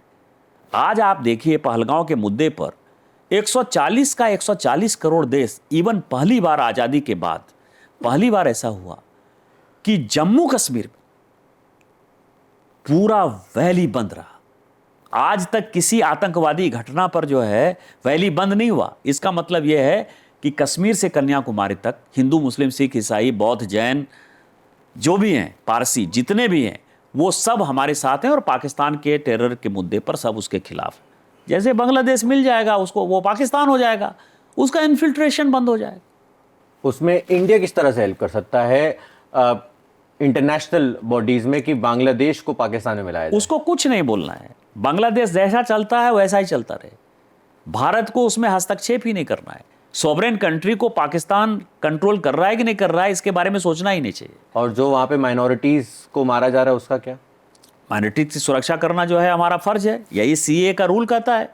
हमने जो कानून बनाया है, हमने क्या कहा कि अफगानिस्तान में, पाकिस्तान में, बांग्लादेश में या आसपास के कहीं भी जो माइनॉरिटीज़ हैं, चाहे हिंदू हैं, चाहे सिख हैं, चाहे बौद्ध हैं, चाहे जैन हैं, जिनके साथ भी गलत व्यवहार हो रहा है, क्योंकि ये सारे इस्लामिक राष्ट्र हैं, इस्लामिक राज्य में माइनॉरिटी के साथ जहाँ कहीं भी हो रहा है, हम उनको प्रोटेक्शन देने को तैयार हैं, हम उनको मदद करने को तैयार हैं। इसलिए अफगानिस्तान से भी लोग आ रहे हैं तो हमने उनको रखने का फैसला किया, बांग्लादेश से भी आ रहे हैं तो हम रखेंगे, जो हिंदू आएंगे रखेंगे। तो आपका कहना यह है कि सर जब सीए इम्प्लीमेंट हो जाएगा तरीके से, उसके बाद इन लोगों को सही तरीके से डेवलपमेंट दिया जाएगा, रखा जाएगा प्यार से, जिस तरीके से अपने को रखना चाहिए और हमारा फर्ज है। क्योंकि सर मैं आपको एक इंसिडेंट बताना चाहता हूँ। कल ही मैं हिंदू सम्मान फाउंडेशन के प्रेसिडेंट वगैरह से मिला, तो वहाँ पे एक केस सामने आया कि बांग्लादेश से कुछ हिंदूस जैसे और बाकी आते हैं वैसे वो भी आए हुए थे, क्योंकि वहाँ पर जान पर आ गई ये बात और बेटियों की इज्जत पे आ गई ये बात, तो हमें वापस उन्हें डिपोर्ट करना पड़ा क्योंकि सीए भी इम्प्लीमेंट नहीं हुआ है, कोई तरीका हम फॉर्म नहीं कर पा रहे कि उनको रख सकें। और सर वहाँ पे बांग्लादेश से उनकी माँ ने एक बेटी को भेजा खाली इंडिया, और उनकी माँ ने बोला कि इसको अगर आपने वापस बांग्लादेश भेज दिया तो ये कल का सूरज नहीं देख पाएगी, और सर उन्हें वापस रिपोर्ट कर दिया गया। नहीं, उसमें कई एक लोग आए भी हैं, मतलब फ़िलहाल कई एक लोग बांग्लादेश से अभी के लड़ाई के बाद वो आए भी हैं।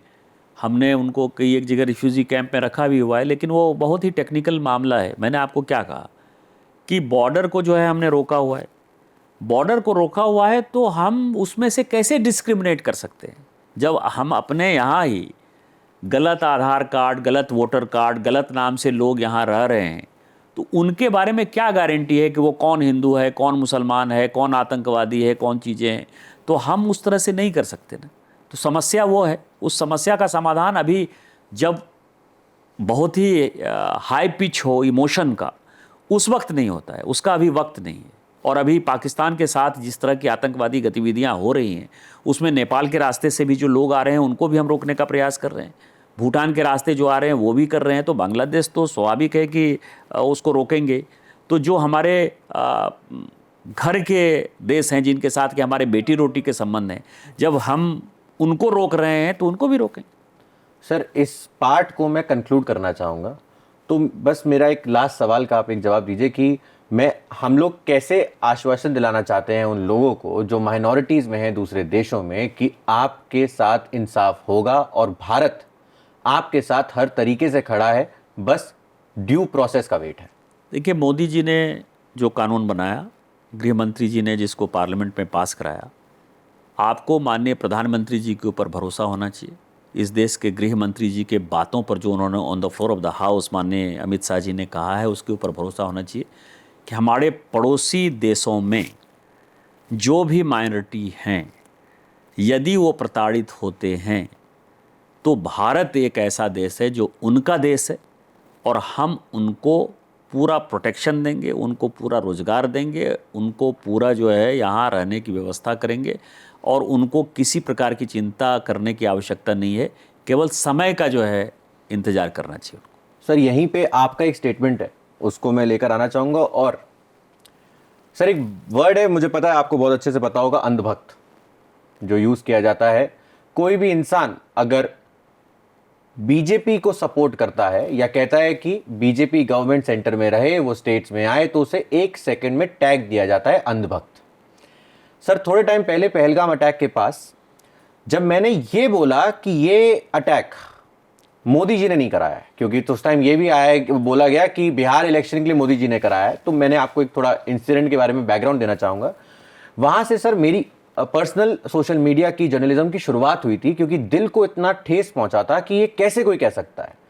तो सर वहाँ पे मैंने एक वीडियो बनाया था जिसमें मैंने बोला था कि 3 रीज़न दे रहा हूँ जिसकी वजह से ये आपको प्रूफ कर देगा कि मोदी जी ये ना कराया है, ना करा सकते हैं, ना सोच सकते हैं ऐसा। सर उस पर सबने बोला कि आप अंधभक्त हैं। तो मैंने बोला कि फिर आप कौन भक्त हैं? कौन के कांग्रेस एक चीज़ हो सकती है, बट कौन पागल बनाने को कहा जाता है, जो बहुत सालों तक बनाया गया, और इससे मैं बिल्कुल डिनाई नहीं करता हूं। बट सर मेरा जो क्वेश्चन फॉर्म होता है वो ये है कि दुनिया में लोग कहते हैं कि बीजेपी पोलराइज कर रही है, बीजेपी धर्म के नाम पर लोगों को बांट रही है। और सर आपने तो ये भी कहा कि इसमें कुछ हाथ सुप्रीम कोर्ट का भी है। सर इस पे आपकी क्या टिप्पणी है, इस पे आप क्या कहना चाहेंगे? कि क्या है कि 1947 के बाद से हमने एक जनरेशन, 2 जनरेशन, 3 जनरेशन को ऐसा बना दिया जिसमें धर्मनिरपेक्षता का जो शब्द है ना, सेकुलर शब्द, वो एंटी हिंदू शब्द हो गया। जो हिंदुत्व की बात करेगा, अब आप समझिए कि कोई टोपी पहनकर यदि मस्जिद में जाता है तो वो सेकुलर हो जाता है। कोई यदि चर्च में मोमबत्ती जलाने जाता है वो सेकुलर हो जाता है। हम ये पूछते हैं कि राम पैदा हुए कि नहीं हुए, हमारे यहाँ 100 क्वेश्चन है, मीथ है, मैथोलॉजी है, रामायण मैथोलॉजी है, महाभारत मैथोलॉजी है। मैं अभी बच्चों को लेके 2019 का जब चुनाव जीता तो मैं अपने पूरे परिवार के साथ एक जगह गया, जेरूसलम। और मैं आपको भी कहूँगा कि कहीं जाइए न जाइए, जेरूसलम जाइए। जेरूसलम में मक्का के पहले एक मस्जिद है, मॉस्क ऑफ अक्सा।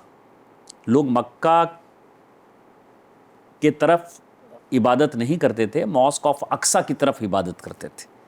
पहला इबादत जो है इस्लाम ने मॉस्क ऑफ अक्सा की तरफ किया। तो सबसे आप समझिए कि धार्मिक होगा, मतलब इस्लाम की दृष्टि से सबसे महत्वपूर्ण मस्जिद है।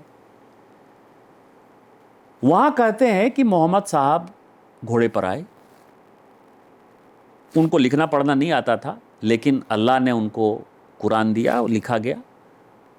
और एक पत्थर वहाँ है, उस पत्थर पर वो बाद में खड़े हुए और फाइनली मदीना में उनकी कब्र है।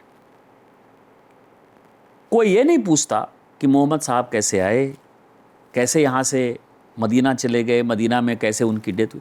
उनका धार्मिक विषय है, हम भी उसको मानते हैं। मॉस्क ऑफ अक्सा के नीचे, जिस पर कि मॉस्क ऑफ अक्सा है, वो 300 फीट का दीवार है। पूरे दुनिया के यहूदी वहाँ माथा टेकते हैं कि इसके ऊपर मेरा मंदिर था, जहाँ मॉस्क ऑफ अक्सा है, जहाँ की बाबरी मस्जिद और राम मंदिर की जो लड़ाई थी, मैं उसके बारे में कह रहा हूँ। और पूरी दुनिया ये मानती है, यहूदी, कि वो मंदिर था और एक न एक दिन हम वहाँ मंदिर बनाएंगे। और ये मंदिर का पार्ट है, जबकि वो मस्जिद उसके ऊपर है। उसके ठीक 100 मीटर दूर एक जगह है जहाँ की ईसा मसीह ने यहूदियों के खिलाफ जो है एक नया, जैसे कि हिंदू धर्म के ठीक करने के लिए बौद्ध धर्म और जैन धर्म आए, हिंदू से ही निकले, उसी तरह से ईसा मसीह जो है वो यहूदी धर्म से बाहर निकले, उन्होंने विरोध किया।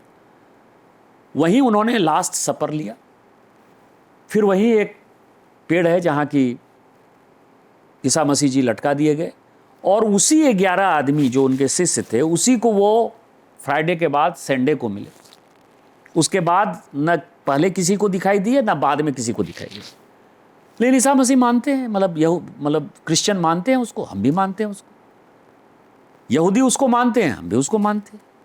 लेकिन जब हम राम मंदिर की बात करते हैं तो हम अंधभक्त हो जाते हैं, हम रिलीजियस हो जाते हैं। तो ये जो सिचुएशन है ना, उसी तरह से जब आप हिंदू को गाली देते हो, हिंदुत्व को गाली देते हो, तो आप सेकुलर हो, बहुत अच्छे हो, आप कोई भक्त नहीं हो, आप एकदम देशभक्त। लेकिन जब आप पूजा करते हुए नजर आते हो, और भारतीय जनता पार्टी जब मजबूती से, प्रधानमंत्री जी जो है जगह जगह मंदिर पर पूजा करते हुए नजर आते हैं, और उनकी कोई बात को सपोर्ट कर देते हो, तो आप अंधभक्त हो जाते हो। तो ये क्या है, ये मानसिकता चूंकि 77-78 साल से हमारी बना दी गई, अब वही 10-11 साल से जो सो कॉल्ड रोमिला थापर जैसे लोग हैं, जिनकी की हिस्ट्री अब लोगों को पच नहीं रही है, तो वो उसके उदाहरण, इसमें बहुत ज़्यादा परेशान होने की आवश्यकता नहीं है। आदमी को जो सही है, सही और गलत आत्मा के अंदर है। कहा जाता है कि भगवान आपकी आत्मा के अंदर बैठे हैं, पाप और पुण्य आप समझते हैं, आप अपना काम करते रहिए, इसकी परवाह मत करिए। बट सर, जब भारत की एक बेटी कुछ पाकिस्तान को कह रही होती है और कुछ गलत शब्द निकल जाते हैं उसके मुंह से जिस पे कोई डिनाइल नहीं है। और मैं शर्मिष्ठा की बात कर रहा हूँ, और जब वो माफ़ी मांग लेती है, अनकंडीशनल सब कुछ डिलीट कर देती है, बट जिस तरीके का बिहेवियर उसके अगेंस्ट किया जाता है, बट उसके अलावा बहुत सारे लोग हैं जो डाल के बैठे हुए हैं 2015-16 से, और कुछ पार्लियामेंट में भी बैठे हुए हैं उनमें से, और उन्होंने शिवलिंग के बारे में अपशब्द किया, बनाया। उन्होंने माँ कामाख्या के ऊपर मजाक बनाया, जो भारत के जितने भी होंगे हिंदूज, बट 77 to 80 करोड़ के बीच में जितने हिंदूज होंगे, उनमें से तो किसी को वो चीज़ अच्छी नहीं लगेगी। बट सर मेरा क्वेश्चन ये है,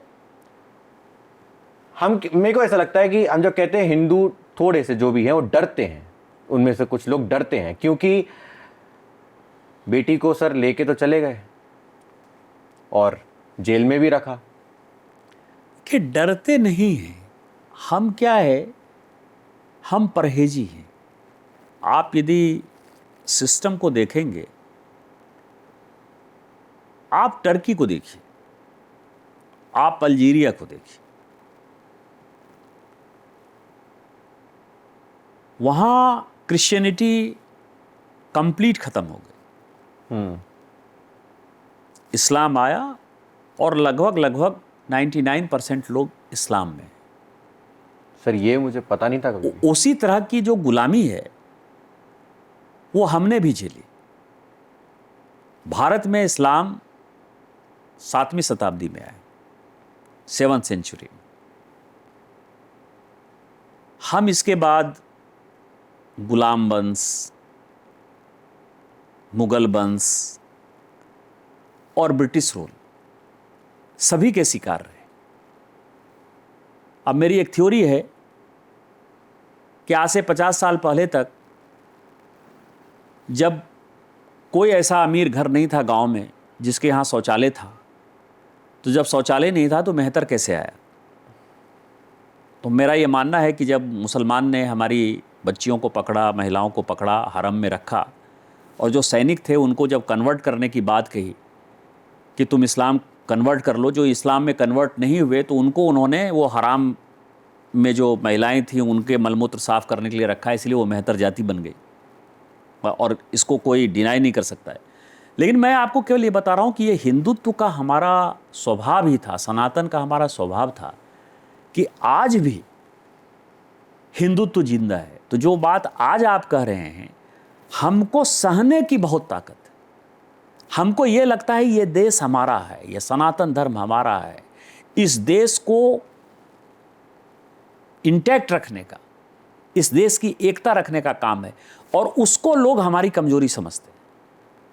लेकिन जो माहौल बदला है, जो सिचुएशन बदला है, और जिसमें जगह जगह पर जो आंदोलन आवाज़ उठ रही है, आपके जैसे लोग, हमारे जैसे लोग जो बोल रहे हैं, एक दिन ऐसा आएगा कि इस देश के सारे इतिहास सही हो जाएंगे। मैं बदलने की बात नहीं कर रहा हूँ। जो सही इतिहास है वो लोगों को पता कि औरंगजेब कितना बड़ा आतताई था, औरंगजेब ने कितने मंदिर को किया।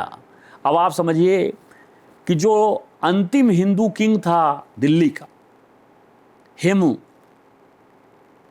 जिसने की लड़ाई लड़ी, पानीपत की लड़ाई लड़ी, अकबर के साथ जो है भयंकर लड़ाई लड़ी, जो अंतिम था मुगल शासन में, अकबर द ग्रेट को जो है उसने चैलेंज किया। हमारे पास दिल्ली में हेमू की कोई ऐसी जगह है, दिखा दीजिए, जिसमें मूर्ति भी है उसकी। लेकिन वो दिन आएगा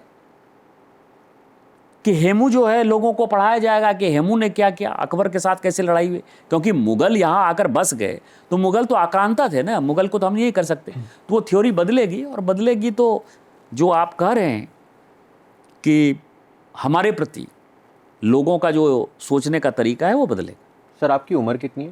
मेरी उम्र 55 साल है। सर मेरी उम्र 27 साल है।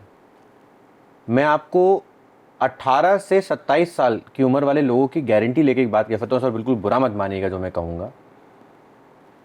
सर वो लोग वेस्टर्न बनते जा रहे हैं, बहुत सारे मॉडर्न नहीं रह जा रहे हैं। हम फ्रीडम फाइटर्स की बात करते हैं वो रैशनल थे, वो मॉडर्न नहीं थे, वो वेस्टर्न नहीं थे, वो रैशनल मॉडर्न माइंडसेट के लोग थे। पर सर हम आज के टाइम में जो बातें बता रहे हैं लोगों को, हमने पिछले 11 साल में काम किया, बट जिस तरह से हिस्ट्री की बुक्स बदलने की ज़रूरत है, जिस तरह से लोगों को राइट हिस्ट्री पढ़ाने की ज़रूरत है, क्योंकि जो सर मेरी उम्र के लोग हैं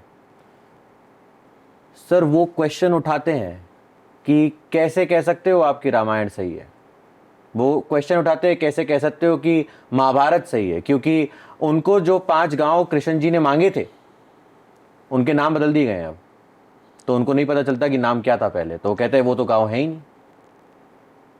इसको कैसे सही करेंगे आप? जो आप कह रहे हैं ना, मैं इससे थोड़ा सा डिफर कर रहा हूँ।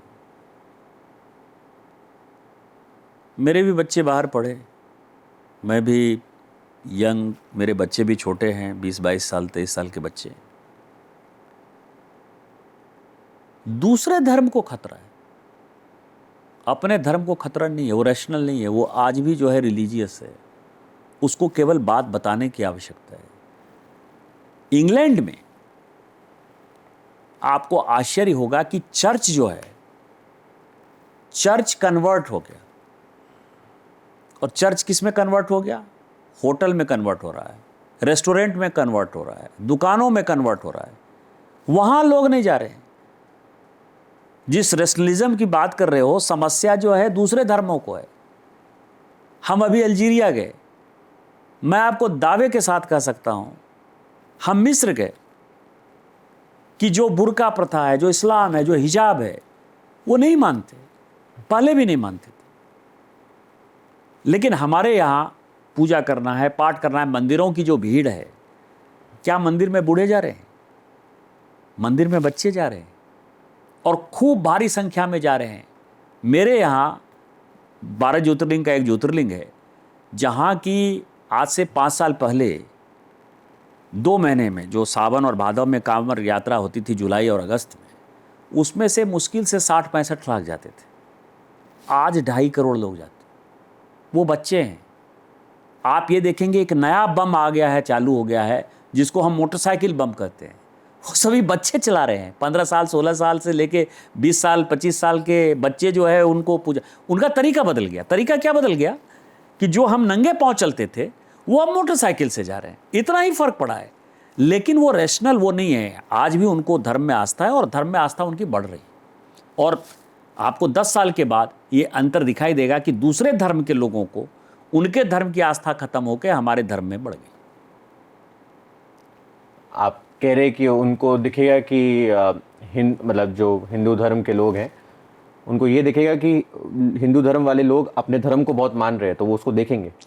हाँ, इसीलिए कि आप पूजा करो तब भी आप हिंदू हो, पूजा नहीं करो तो भी आप हिंदू हो। आप आस्तिक हो कि नास्तिक हो, कोई आपसे पूछता नहीं ना। हाँ। दूसरे धर्म में चर्च जाना है, संडे को काम करना है, बिल्कुल 5 वक्त नमाज पढ़ना है। आप समझो ना, दूसरे धर्म में कहीं ना कहीं कुछ ना कुछ रेस्ट्रिक्शन है। हमारा सनातन धर्म ही ऐसा है जिसमें कोई रेस्ट्रिक्शन नहीं है। आप शाकाहारी हो तो भी हिंदू, आप मांसाहारी हो तो भी आप हिंदू हो, कोई रोकता नहीं ना आपको। ये वे ऑफ लाइफ है। जो हिंदुत्व है, जो हिंदू धर्म है, जो सनातन धर्म है, ये वे ऑफ लाइफ है जो आपको कहीं नहीं रोकता। यही कारण है, मैंने कहा ना कि इतने आक्रांता आए और हिंदुत्व को जो कुछ नहीं कर पाए, उसका कारण है कि वे ऑफ लाइफ को आप बदल नहीं पाए। ठीक है सर, मैंने आपकी बात समझी। बस मेरा ओपिनियन इस पे यही है कि जितनी यूथ से मैं मिलता हूँ, कमेंट्स पढ़ता हूँ और बातें सुनता हूँ, तो कहीं कहीं दिल को दुख होता है कि कुछ लोग वेस्टर्नाइजेशन की साइड मूव कर रहे हैं। हम इसको आगे बढ़ाते हैं कॉन्वर्सेशन को।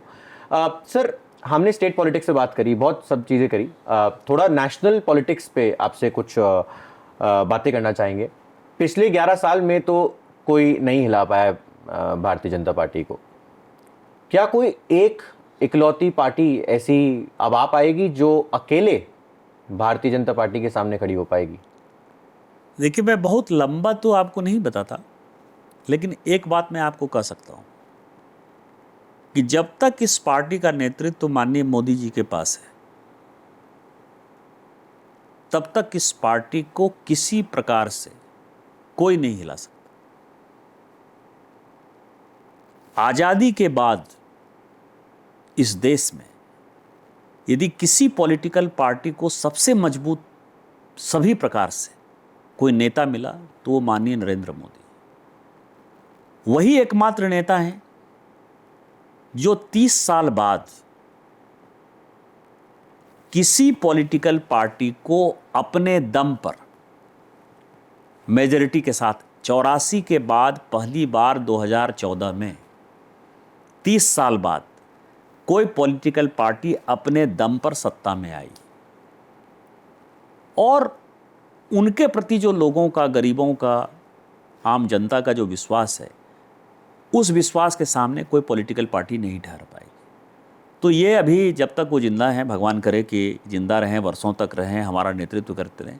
इसके बाद जो होगा, क्योंकि मैंने 15-20 साल का आपको जो है चार्ट दे दिया, अब 10-15 साल के बाद राजनीति कैसे बदलती है वो बाद में देखा जाएगा, फिलहाल तो कोई नहीं। बट सर, अगर हम 2024 की बात करें खाली, तो नारा तो था कि अब की बार 400 पार, पर सर लोगों ने, एनालिस्ट ने, जिन्होंने थ्योरी दी, उन्होंने तो ये कहा कि 400 पार का नारा इसलिए दिया गया था जैसे 250 तक पहुंचा जा सके। देखिए, अब की बार 400 पार अलायंस पार्टनर के साथ था ना, 300 तो पहुंचे हम। ऐसा नहीं हुआ ना कि हमारी अपनी दम पर सरकार नहीं है, 300 तक तो पहुंचे। अब 400 पार में जो समस्या है वो मैं आपको अपना व्यक्तिगत समस्या बता रहा हूँ। हाँ।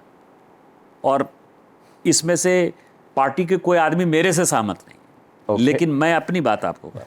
सर, पार्टी के बहुत लोग बहुत चीज़ों पे सहमत नहीं होते। नहीं, ठीक है, लेकिन मैं अपनी अपना अनुभव बता रहा हूँ। ये मेरा शुद्ध, मेरा व्यक्तिगत बिल्कुल सर। अनुभव है।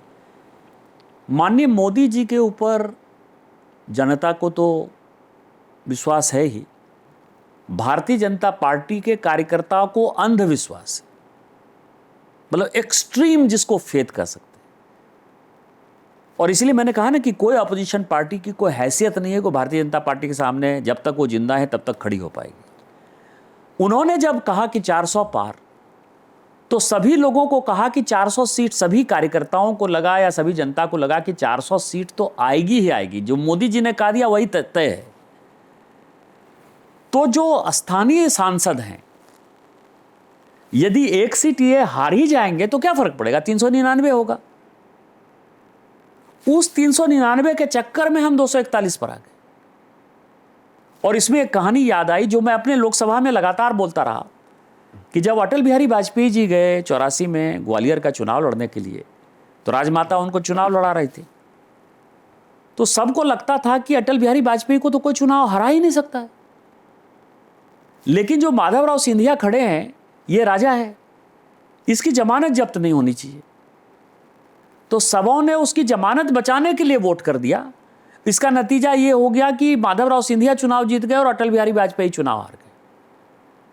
तो ये जो कॉन्फिडेंस था मोदी जी के ऊपर कि 400 सीट, उन्होंने बोल दिया 400 सीट ये है, स्थानीय सांसद को हराओ, स्थानीय सांसद को हराने के चक्कर में 241 में पहुंचे।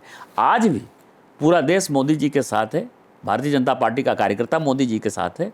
और आज यदि चुनाव हो जाएगा तो इस 241 से सबक लेके जो मोदी जी का नारा 2024 में पूरा नहीं हुआ, वो मैं आपको कह सकता हूं कि जब कभी भी चुनाव होगा, 2029 में भी चुनाव होगा, तो भारतीय जनता पार्टी 400 पार करेगी। बट क्या 2029 में मोदी जी खड़े होंगे? वो प्राइम मिनिस्टर का चेहरा होगा? 100% होंगे। मैंने आपको कहा जब तक वो जिंदा रहेंगे तब तक देश के प्रधानमंत्री होंगे। क्योंकि सर मैंने कुछ ऐसा सुना था बीजेपी में, मतलब एक रूल होता है कि एक सर्टेन एज तक। कौन, किसने बनाया ये रूल, कहाँ लिखा हुआ है?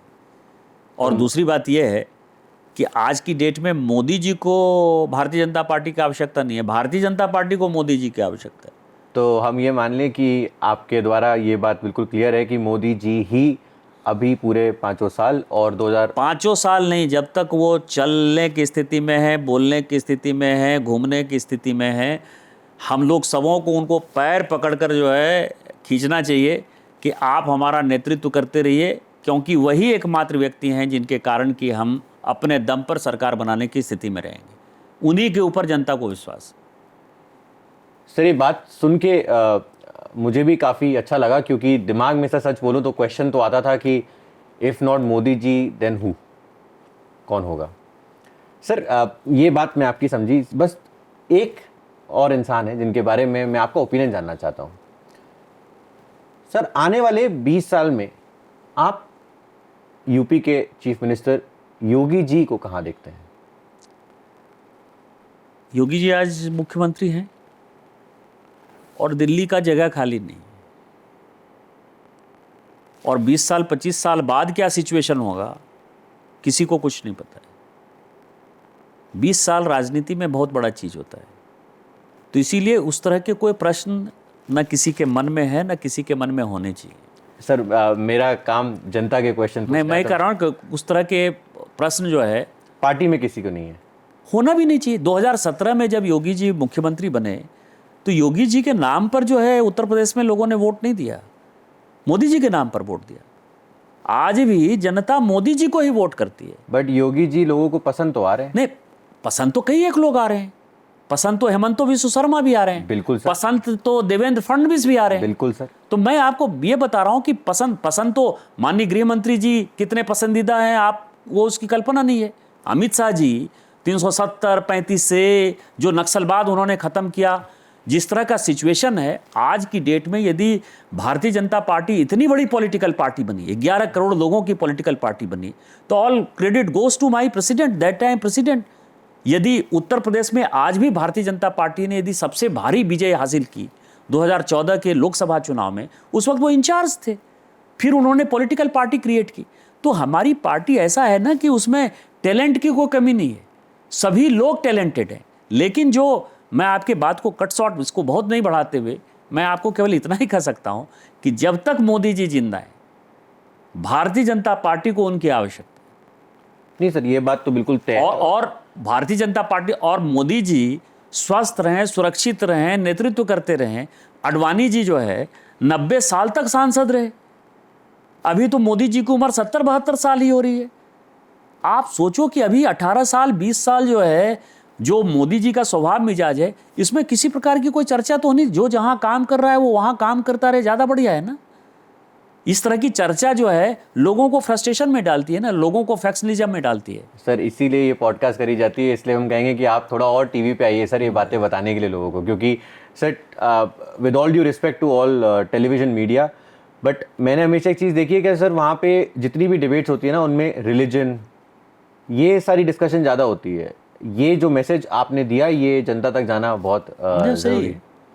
और सर बस मैं अपनी तरफ से एक बात कहना चाहूँगा, मैंने योगी जी वाला जो क्वेश्चन पूछा उसका रीज़न ये था कि मैं वो सुनता हूँ जो पीछे से यूथ कह रहा है, और मैं वही क्वेश्चन आप तक ला रहा हूँ उसका जवाब लेने के लिए, क्योंकि लोग मोदी और योगी दो नाम साथ में लेते हैं, भले ही चाहे सोशल मीडिया में ट्रेंड कराने के लिए लेते हो, बट जो भी लेते हो मैंने आपको सबकी पोजीशन बता दी। जी सर। सर इसके बाद मैं थोड़ा आगे बढ़ना चाहूँगा, कुछ रैपिड फायर क्वेश्चंस हैं। अभी आप डेलीगेशन का पार्ट थे जो इंडिया से भेजा गया पाकिस्तान का झूठा नरेटिव ख़त्म करने के लिए। तो सर इंडिया ने तो ब्रह्मोस फेंके, आपसे रिक्वेस्ट रहेगी कि उसी स्पीड से जो क्वेश्चन है उसका उसी ब्रह्मोस की स्पीड से हमें जवाब दें। सर पहला क्वेश्चन मेरा ये है, ओवैसी जी अब आपको कितना पसंद है? जब उन्होंने एक बार ये नारा दिया था जय पैलेस्टीन जय भीम, और आज जब उन्होंने बोला जय हिंद भारत की अखंडता जिंदाबाद, तो आपके मन में उनके लिए क्या बदलाव आया? देखिए, ओवैसी मेरे बहुत पुराने मित्र हैं। उनकी आइडियोलॉजी और मेरी आइडियोलॉजी ऐसी है जो नदी का दो किनारा है, वो कभी मिल नहीं सकता है। उनकी अपनी आइडियोलॉजी है, हमारी एक आइडियोलॉजी। एक आइडियोलॉजी जो हमारे और उसको मिलाती है वो है राष्ट्रीय सुरक्षा का। राष्ट्रीय सुरक्षा के मसले पर, भय, भूख, गरीबी और भ्रष्टाचार के मुद्दे पर हम एक हैं। और जय फिलिस्तीन का यदि नारा उन्होंने कहा तो जब ओथ लिया वो गलत था, ओथ के समय उनको ये नहीं कहना चाहिए था। लेकिन 1948 से भारत सरकार टू नेशन थ्योरी में बिलीव करती है कि इजराइल अलग देश है, फिलिस्तीन अलग देश है। हम हमास के विरोधी हैं, फिलिस्तीन के विरोधी नहीं है। करेक्ट। तो आपकी अब दोस्ती है? पहले से दोस्ती है। और वो जो दो किनारे हैं वो क्या है? वो दो किनारे ये हैं कि जो वो प्रो मुस्लिम पॉलिटिक्स करते हैं और उसमें एक एग्रेशन दिखाते हैं, जैसे वक्फ एक्ट है, मुझे ये लगता है कि वो मुसलमानों को ज़्यादा अधिकार देता है। वो उसके घनघोर समर्थक हैं, हम उनके घनघोर विरोधी हैं। तो उस तरह के जो विषय हैं, इंटरनल जो विषय हैं, उस पर हमारा और उनका जो है कभी संबंध नहीं हो सकता। अभी जो डेलीगेशन गया था उसमें आप दोनों साथ थे, तो सर थोड़ा बताइए कैसा रिलेशन रहता है जब आप लोग जाते हैं, दो अलग पार्टी से होते हैं बट जब साथ में ऐसी मैंने आपको कहा ना कि राष्ट्रीय सुरक्षा के मुद्दे पर वो मुझसे ज़्यादा ही एग्रेसिव हैं और हम दोनों एक साथ। सर अभी आपने वक्फ बिल की बात करी है तो उस पर काफ़ी आपके स्पीचेस सुने पार्लियामेंट के मैंने। सर आपने बोला कि वो मुस्लिमों को थोड़ा ज़्यादा अधिकार देता है, बट जो अमेंडमेंट बिल आया, जो वक्फ अमेंडमेंट बिल आया, मुझे लगता है कि उसके बाद ज़्यादा अधिकार मिलेंगे, उसके बाद ज़्यादा बेनिफिट मिल पाएगा हर इंसान को उन प्रॉपर्टीज़ का, उन चीज़ों का। आपका क्या ओपिनियन, थोड़ा आप अपने तरीके से समझाइए। नहीं, वक्फ जिस चीज़ के लिए बना कि गरीब मुसलमानों को वो फ़ायदा पहुँचे। अभी तक क्या था कि वक्फ में नेतागिरी हासिल थी और वो वक्फ प्रॉपर्टीज़ को जो है अपनी पुश्तैनी प्रॉपर्टी मानकर जो है यूज़ करते थे। अब जो वक्फ पे हमने दिया है वो आम मुसलमानों को ज़्यादा अधिकार देता है। हमने नेताओं से हटाकर उसको आम जनता तक पहुंचा दिया, इतना ही काम हमने किया है। दूसरा, वक्फ के ऊपर जो एक मिसकंसेप्शन था कि गैर मुस्लिम जो है उसके कैसे मेंबर होंगे, उसके लिए भी मैंने पार्लियामेंट में कहा था कि वक्फ का कॉन्सेप्ट जब मोहम्मद साहब जिंदा थे तभी चालू हुआ। ये कुरान का पार्ट नहीं है, लेकिन उनके सोच से ये चालू हुआ। पहला वक्फ जो है वो मुसलमान ने नहीं किया, पहला वक्फ एक ज्यूज़ ने किया जिसका नाम मुखेरिक था। और जो मदीना में मोहम्मद साहब की कब्र है, उसके कब्र में के बगल में जो है मुखेरिक का कब्र है, क्योंकि वो औद का जो लड़ाई हुआ उसमें मोहम्मद साहब के साथ उसने लड़ाई लड़ी थी। तो इसीलिए ये हिंदू मुसलमान का सवाल नहीं है, सवाल ये है कि गरीब मुसलमानों को फ़ायदा देना है। वक्फ एक उनकी सोच है और इसमें यदि हिंदू उसके सदस्य रहेंगे तो वो अच्छा से कोऑर्डिनेट कर पाएंगे, वो हमने कहा है। बट सर मुर्शिदाबाद में तो ये हिंदू मुस्लिम बन गया और बहुत लोगों को बहुत परेशानी झेलनी पड़ी। एक बाप बेटे को जला दिया गया, मार दिया गया और कुछ हुआ नहीं उसके बारे में। वो सब बांग्लादेशी मुसलमान हैं और तृणमूल कांग्रेस की ममता बनर्जी जो है उसको मदद करती हैं। उसका कोई वक्फ से लेना देना नहीं है, उसका शुद्ध हिंदुओं को प्रताड़ित करना है। और मालदा, मुर्शिदाबाद, दिनाजपुर, बीरभूम और इधर किशनगंज, अररिया, कटिहार, पूर्णिया, साहबगंज, पाकुड़, ये जितने जगह हैं, इन सबों से जो है हिंदू को डिस्प्लेस करना है। वो केवल डराने धर्म का, इसका वक्फ एक माध्यम भर है, माध्यम बनाते हैं, लेकिन वो सभी बांग्लादेशी मुसलमान हैं। सर दूसरा क्वेश्चन ये है, शशि थरूर जी बीजेपी ज्वाइन कर रहे हैं? ये तो मैं नहीं बता सकता। ये आप बता नहीं सकते या ये हो नहीं रहा है? नहीं, मेरी कोई किसी ना भारतीय जनता पार्टी में किसी से मेरी बातचीत है और शशि थरूर साहब से संजोग से मेरी कोई बातचीत कभी होती नहीं है, क्योंकि जब वो आईटी कमेटी के चेयरमैन थे तो मेरी इतनी लड़ाई हुई उनके कारण। मैं 1 साल तक आईटी कमेटी का, मैं आप संजोग से मैं उसका चेयरमैन हूँ, लेकिन जब वो चेयरमैन थे तो मैंने 1 साल तक जो है कमेटी में जाने से मना कर दिया था, क्योंकि वो एक अलग एजेंडा के साथ जो है सोशल मीडिया के एजेंडा के साथ चलते थे। तो आज जो उनकी स्थिति है, मेरे से उनकी कोई व्यक्तिगत बातचीत नहीं है, पार्टी से मैंने पूछा नहीं। सर थोड़ा बताइए उसके बारे में, क्या, क्यों वो रिफ्ट क्यों था आप दोनों के बीच में? इसीलिए कि वो सोशल मीडिया के माध्यम से जो है वो बहुत कुछ जो गवर्नमेंट ऑफ इंडिया के विषय हैं, जैसे मान लीजिए पेगासस का मामला आ गया, सुप्रीम कोर्ट में की कमेटी के सामने जो है आप अपना मोबाइल देने को तैयार नहीं और आप कहते हो पेगासस में जांच हो रहा है। आप देखा सुप्रीम कोर्ट का जजमेंट आ गया कि गलत आरोप था भारत सरकार के ऊपर। हाँ। तो लेकिन उसके ऊपर जो है बड़ा विषय उन्होंने पैदा कर दिया। तो इस तरह के ऐसे विषय थे जो आइडियोलॉजिकल विषय थे, जो मुझे हमेशा लगता था कि कमेटी का काम है लॉन्ग टर्म सॉल्यूशन देना, कमेटी का काम शॉर्ट टर्म सॉल्यूशन नहीं है, या अपने आप को मीडिया में हाईलाइट या लाइमलाइट करने का नहीं है। उस मुद्दे पर हमारे और उनके बीच में डिफरेंसेस रहे, तो मैंने 1 साल तक कमेटी में जाना बंद कर दिया। सर अभी माय गवर्नमेंट इंडिया पेज पे फोटोज़ देखी थी मैंने, प्राइम मिनिस्टर की, मोदी जी की, शशि थरूर जी की और आपकी। आप थे तो सही वहाँ पर, तो आपकी बातचीत नहीं होती है क्योंकि अभी डेलीगेशन भी वो लीड कर रहे थे? नहीं, मेरी कोई बातचीत नहीं थी, वो किसी दूसरे डेलीगेशन के पार्ट थे। हाँ, यूएस वाले। लेकिन मेरी कोई बातचीत नहीं होती। सर थोड़ा सा एंगल अपने डेलीगेशन के बताएंगे, क्या हुआ वहाँ पे बाहर, क्या बातें हुई? देखिए, उनके कई एक विषय थे, चूँकि मैं मुस्लिम कंट्री में गया तो मुस्लिम ब्रदरहुड की बात थी। कहाँ कहाँ गए सर, कैसे हुआ? बहरीन गए, कुवैत गए, सऊदी अरब गए और अल्जीरिया गए। ये सभी ऑर्गेनाइजेशन ऑफ इस्लामिक कंट्रीज़ के सदस्य हैं, सभी मुस्लिम ब्रदरहुड की बात करते हैं। सऊदी अरब में तो मक्का मस्जिद और मदीना मस्जिद है, वहाँ के जो राजा हैं वो कस्टोडियन ऑफ 2 मॉस्क कहलाते हैं। तो और जिस दिन ये घटना हुई पहलगांव की, माननीय प्रधानमंत्री जी संयोग से सऊदी अरब में ही थे। तो हमने ये बातें स्पष्टता के साथ कही। ओवैसी ने ज़्यादा एग्रेसिव कहा कि इंडोनेशिया के बाद हम सबसे ज़्यादा मुस्लिम बाहुल्य देश हैं, 24 करोड़ मुसलमान हमारे यहाँ हैं, और आज मुसलमानों की आइडेंटिटी पर जो है क्वेश्चन है। और कुरान ये कहता है कि देश सबसे बड़ा है, उसके बाद सब कुछ है।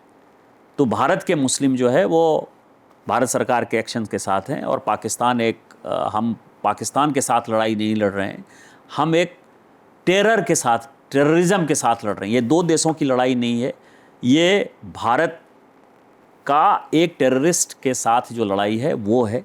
इसको इस ढंग से समझना चाहिए, इसको हिंदू मुसलमान से नहीं समझना चाहिए। दूसरा, फ़िलिस्तीन के मुद्दे पर बात हुई, तो वहाँ मुस्लिम ब्रदरहुड में फ़िलिस्तीन का था, तो हमने ये कहा कि 2 नेशन थ्योरी में हम बिलीव करते हैं। इजराइल भी अलग देश है, फ़िलिस्तीन भी अलग देश है, लेकिन हम हमास को समर्थन नहीं कर सकते। ये ओवैसी जी ने कहा कि हम लोग हमास को बिल्कुल समर्थन नहीं करते हैं और हम सिर्फ 2 नेशन थ्योरी में बिलीव करते हैं। नहीं, ओवैसी ने ये कहा कि हम 2 नेशन थ्योरी में बिलीव करते हैं। हमने कहा कि हम हमास को जो है मदद नहीं करते हैं। हम हमास की थ्योरी, हमास को हम टेररिस्ट ऑर्गेनाइजेशन मानते हैं, उसका तो कोई तो इसीलिए जो भी उसने किया इजराइल में हम उसको नहीं करते हैं। लेकिन जहाँ तक फ़िलिस्तीन का सवाल है, हम फ़िलिस्तीन को लगातार पैसा देते रहे, फ़िलिस्तीन को हम मदद करते रहे। दूसरा, एक लोगों का था कि आप बातचीत करो, एक बड़ा विषय था।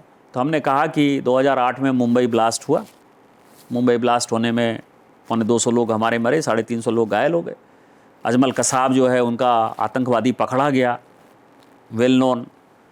तहब्बुर राना आपको पता है कि अभी लौट कर आया है, जॉर्ज हेडली को पता है सारी चीज़ें। लेकिन इसके बाद भी भारत सरकार ने अटैक नहीं किया, मनमोहन सिंह जी ने, कांग्रेस ने अटैक नहीं किया। कांग्रेस वो बताएगी कि क्यों नहीं अटैक किया, क्योंकि उसको मुस्लिम वोट बैंक चाहिए था। 2009 का इलेक्शन था, पाकिस्तान पर अटैक का मतलब वो समझता था कि मुस्लिम नाराज़ हो जाएंगे। इस कारण से जरदारी से जो है उसने जनवरी में भी मीटिंग की। 2009 में जब चुनाव जीत गया, सारे मुसलमान उसको वोट देने लगे, तो बांग्लादेशी मुसलमान, खासकर पाकिस्तानी मुसलमान। तो आपको पता है कि जून के महीने में, मई में हम लोग का रिजल्ट निकला, जून के महीने में रूस में मीटिंग किया संघाई कॉन्फ्रेंस के तौर पर, जरदारी और मनमोहन सिंह जी की। और जुलाई में इसी सऊदी अरब, इसी गल्फ़ कंट्रीज़, रूस, अमेरिका के प्रेशर में, शिमला समझौते के बाद भी Manmohan Singh ji out of the वे गए, मिस्र चले गए, शर्म शेख। और जुलाई 2009 में एक बड़ा डिक्लेरेशन हुआ, शर्म शेख डिक्लेरेशन, जिसमें कहा कि पाकिस्तान का आतंकवाद और हिंदुस्तान का आतंकवाद एक ही है, और बलूचिस्तान में जो कुछ भी हो रहा है भारत उसको कंडेम कर रहा है। पहली बार Balochistan out of the way जाकर उस पर पार्ट में आया, जो पाकिस्तान हमारे ऊपर आरोप लगाता रहा है। तो हमारे कहने का मतलब है कि हमने अटैक नहीं किया, दूसरे देश के दबाव में हमने मीटिंग भी किया, और उसके बाद पाकिस्तान ने फिर से हमारे ऊपर अटैक किया। 2011 में फिर मुंबई में ब्लास्ट हुआ, जिसमें 26 लोग मरे और 300 लोग घायल हुए, और इस तरह की जगह जगह जो है घटनाएं हुई। तो ये सब हमने बताया कि हम सब कुछ कर चुके हैं। न्यू नॉर्मल हमारा ये है, act of terrorism equal to act of war. Yes, और उसमें हम टेररिस्ट को और पाकिस्तान के मिलिट्री को बराबर मानते हैं, क्योंकि मौलाना मसूद अजहर जो यूएन का वांछित अपराधी है, उसके परिवार के लोग मरे, उसके जनाजे में पूरी पाकिस्तान आर्मी शामिल हुई। इसका मतलब ये है कि टेररिस्ट सैनिक है, उसका सैनिक अलग रूप है, टेररिस्ट अलग रूप है। हम जब अगला अटैक करेंगे न्यू नॉर्मल में, तो ना टेररिस्ट को कुछ समझेंगे, ना पाकिस्तान आर्मी को समझेंगे। इसीलिए पाकिस्तान को आप समझा दीजिए, समझा सकते हैं तो बहुत अच्छा बात। और अगला जब बैठक होगा कभी भी भारत का, अब तो वो केवल और केवल हमारा हिस्सा जो कश्मीर का पाकिस्तान के पास है, वो कैसे और किस प्रकार से देगा, केवल उसी की बात होगी, इसके अलावा और कोई बात नहीं होगी। ये सारी बातें आप इस्लामिक नेशंस पे जाके बता पूरे खुलकर बोलकर आए, और यही कारण है कि सऊदी अरब में हम लोग को लंच भी खिलाया सरकार ने, और अल्जीरिया में हम लोग को डिनर भी खिलाया। सर, ये जनता जानना चाहती है, और ये मेरा भी क्वेश्चन है, इन सारे डेलीगेशंस की जब आप लोग जाते, पहले कुछ मीटिंग्स होती है, प्लानिंग होती है, साथ में मिलते हैं, बातें करते हैं? देखिए, माननीय प्रधानमंत्री जी ने एक अलग सोचा। आपको मैं बताऊं कि उनको रिस्क लेने की बड़ी कैपेसिटी है। संघर्ष से आए ना सर, गुजरात से आते हैं ना, वहाँ बिजनेस रिस्क नहीं, वो रिस्क लेते हैं। अब आप समझिए, उनको ये लग गया कि ये जो दकियानुसी डिप्लोमेसी है, इससे कुछ नहीं होना है। ऐसे लोग जिनका कि फॉरेन पॉलिसी से कोई लेना देना नहीं, वैसे सारे लोगों को, 2 4 5 लोगों को छोड़ दीजिए, 10 लोगों को छोड़ दीजिए, सबको उन्होंने ऐसे कर दिया। केवल उन्होंने क्या किया, जो बाद में मुझे समझ हुआ कि क्या किया, प्रत्येक डेलीगेशन में एक सीनियर डिप्लोमेट उन्होंने जरूर कर दिया। जैसे हमारी कमेटी में भी हर श्रृंखला थे एक्स फॉरेन सेक्रेटरी, तो जितनी कमेटी थी उसमें एक सीनियर डिप्लोमेट जरूर रखा कि मान लीजिए कि कोई चीज़ ये लोग गड़बड़ करने लगे तो वो उसको समझाने के लिए या डिप्लोमेसी की भाषा उसका किसी डेलीगेशन को मौका नहीं मिला, कोई डिप्लोमेट कहीं हावी नहीं हो पाए, तो उन्होंने भेज दिया। और भेज दिया तो सभी बहुत सातों की सातों टीम जो है वो धमाल मचा कर आ गई। आज आप जिस कंट्री में जाइए उस कंट्री में आपको लगेगा कि नहीं, भारत का डेलीगेशन आया था, उसका भव्य स्वागत हुआ और भव्य बातें करके आ गए, अपनी बातें कह के आ गए। एक माहौल जो भारत के लिए बनाना था वो बन गया। और उस दिन माननीय प्रधानमंत्री जी कह रहे थे जब हम लोगों को बुलाया उन्होंने कि इस तरह के डेलीगेशन जो है वो भेजते रहेंगे। बट सर उसके बाद पाकिस्तान ने भी अपना डेलीगेशन भेजा और कल एक न्यूज़ भी आई कि यूनाइटेड स्टेट्स, सर दोनों नाम मेरे मुंह से साथ में निकल जाते हैं आजकल, तो यूनाइटेड स्टेट्स आसिफ मुनीर जी को बुला रहे हैं चाइना के कहने पर। अब वो किसी के कहने पर बुला रहे हैं, आप ये समझिए कि जो लिखी हुई चांद जो है आकाश में उगता है वो धरती पर नहीं उगने लगेगा ना। आसिम मुनीर जो है वो आतंकवाद को बढ़ावा देने वाला फील्ड मार्शल है और पाकिस्तान हार चुका है। पाकिस्तान को हमने दोनों फ्रंट पर हरा दिया है। अब आसिम मुनीर को कोई यदि अमेरिका का राष्ट्रपति बनाना चाहे तो वो उसका अपना मर्जी है। हमारे लिए आसिम मुनीर जो है टेररिस्ट को बढ़ावा देने वाला एक फील्ड मार्शल है। आसिम मुनीर की सेना को हम हरा चुके हैं और हमारे यहाँ आतंकवादी गतिविधि करेगा तो हम करेंगे। अब अमेरिका किसको बुला रहा है, ब्रिटेन किसको बुला रहा है, फ्रांस किसको बुला रहा है, हमारा विषय ही नहीं है। हाँ सर, बट मुझे ऐसा लगता है कि ये कुछ एक्शंस ये एक चीज़ ज़रूर दिखाते हैं कि चाइना यूएस से ज़्यादा पावरफुल बनता जा रहा है, मतलब उसका इन्फ्लुएंस बढ़ रहा है। नहीं, इसमें चाइना का क्या मतलब, यूएस बुला रही है ना। अब अमेरिका किसी को गेस्ट के तौर पर क्या बुला रही है वो उसका विषय। यदि मौलाना मसूद अजहर को भी अमेरिका बुलाना चाहे तो वो उसका विषय है। दाऊद इब्राहिम हमारे यहाँ से भगोड़ा है, यदि उसको अमेरिका अपने यहाँ रखना चाहती है, अमेरिका किसको बसाएगी वो उसका विषय। लेकिन अमेरिका किस तरह से परेशान है ये अभी लॉस एंजलिस में देखने को मिला। जब झंडे जो है इस्लामिक राष्ट्र के झंडे जब दिखने लगे तो वो ट्रंप को सोचने, और यही कारण है कि अमेरिकी प्रशासन भी इन चीज़ों को देखेगा। वो उनको सोचने का विषय, हमारा विषय नहीं है। हमारा विषय भारत के नागरिकों की सुरक्षा है। सर मैं चाइना का इन्फ्लुएंस इसलिए मानता हूं क्योंकि अगर यूनाइटेड नेशंस में हम देखें सिक्योरिटी काउंसिल में, तो पाकिस्तान को तालिबान कमेटी में चेयर दी गई और वाइस चेयर दी गई एंटी टेररिज्म। मतलब आपने चोर के हाथ में चाबी पकड़ा दी, ये ले चोरी ना हो। इसको कहते हैं कि बिल्ली को जो है दूध की रखवाली के लिए आपने रखा। सर ये तो आप मानते हैं वहाँ पे चाइना का इन्फ्लुएंस था? कोई इन्फ्लुएंस नहीं है। सर 5 कंट्री, आप ये बताओ कि यदि ये कमेटी इतनी ही पावरफुल होती, सर बात पावर की नहीं है प्रफुल्ल, मैं ये कह रहा हूं ये केवल एक मैसेजिंग है ना। ये हमारा विषय इंटरनल विषय है, भारत का विषय है जो हम खुद से तय करेंगे। माननीय मोदी जी के नेतृत्व में हम खुद से तय करेंगे। हमको किसी तीसरे देश की आवश्यकता नहीं है। सर हम 140 करोड़ के देश हैं, हम चौथी दुनिया की अर्थव्यवस्था हैं। 2027 तक हम तीसरी अर्थव्यवस्था हो जाएंगे। हमारे पास यदि साधन है, संसाधन है, मैन पावर है, हमको किसी की आवश्यकता नहीं। यदि ये संस्थाएं इतनी ही पावरफुल होती तो रूस और यूक्रेन का युद्ध ये नहीं रोक लेते। रोक लिया क्या? इजराइल और फिलिस्तीन का युद्ध नहीं रोक लेते। किसको समझा पा रहे? तो इसीलिए भारत जो है, भारत को इन चीज़ों से चिंता करने की आवश्यकता नहीं। और मैं आप लोगों से रिक्वेस्ट कर रहा हूं, आप लोगों को भी इस पर चिंता करने की आवश्यकता नहीं है। चिंता किसी चीज़ की नहीं है सर। यस, इसका इंडिया से लेना देना है ही नहीं। मेरा कहना इतना है, मैं जो बात रखना चाहता था कि कोई फॉर्मल अग्रीमेंट नहीं हुआ, कोई वोटिंग नहीं हुई। इनफॉर्मल कॉन्वर्सेशन से उन्होंने एक कंसेंसस बनाया कि पाकिस्तान को चेयर और वाइस चेयर दी जाए 2 कमेटी की, और उसको वीटो करने वाले 5 ही देश थे। उनमें से किसी ने भी अपनी आवाज़ नहीं उठाई। बस मेरा इतना सा कहना है जिसमें इंडिया का कोई लेना देना नहीं है। हम सेल्फ सफिशिएंट बनेंगे। हमारे अगेंस्ट लोग इसीलिए आके खड़े होने की कोशिश करते हैं क्योंकि वो जलते हैं हमारी ग्रोथ से, हमारे मेक इन इंडिया की ग्रोथ से, हमारे ब्रह्मोस के एक्सपोर्ट्स की ग्रोथ से। और उसके हम कहाँ 2014 से पहले कुछ हज़ार करोड़ का, 5,000 करोड़ का डेटा हम लगा देंगे वीडियो में, एक्सपोर्ट करते थे। आज कुछ 30,000 करोड़ का हमारा एक्सपोर्ट, और यही हमें आगे बड़ा देश बनाएगा क्योंकि वही देश डेवलप्ड और सुपर पावर कहलाता है जो जंग में अपने वेपन से लड़ सके? आज make in India, made in India ने और माननीय मोदी जी की नीति ने देश को चौथी अर्थव्यवस्था पर पहुंचा दिया है। 2027 तक वो तीसरी अर्थव्यवस्था हो जाएगा। सर इस तरह की जो संस्थाएं हैं, इनको समझाने की आवश्यकता पड़ती है। ये हम अपनी बात कह रहे हैं, हमारी बात वो कितना समझ रहे हैं, नहीं समझ रहे हैं, ये उनका विषय है। बिल्कुल। अमेरिका में हाँ, जब 9/11 हुआ, सारे ह्यूमन राइट्स भूल गया सर। नहीं हुआ ना, हाँ, ओसामा बिन लादेन कहाँ मिला? पाकिस्तान में मिला सर, अफगानिस्तान बॉर्डर से कुछ किलोमीटर है दूर। ना, पाकिस्तान के आर्मी बेस कैंप से दूर। अफगानिस्तान से तालिबान को हटाने के लिए वो, क्योंकि तालिबान का वो गॉडफादर था ओसामा बिन लादेन, अमेरिका गया, अफगानिस्तान से तालिबान को नहीं हटा पाया, वो उल्टा तालिबान को ही सत्ता दे दी। चाइना ने कोरोना वायरस फैलाया और WHO का उसके तरफ झुकाव था।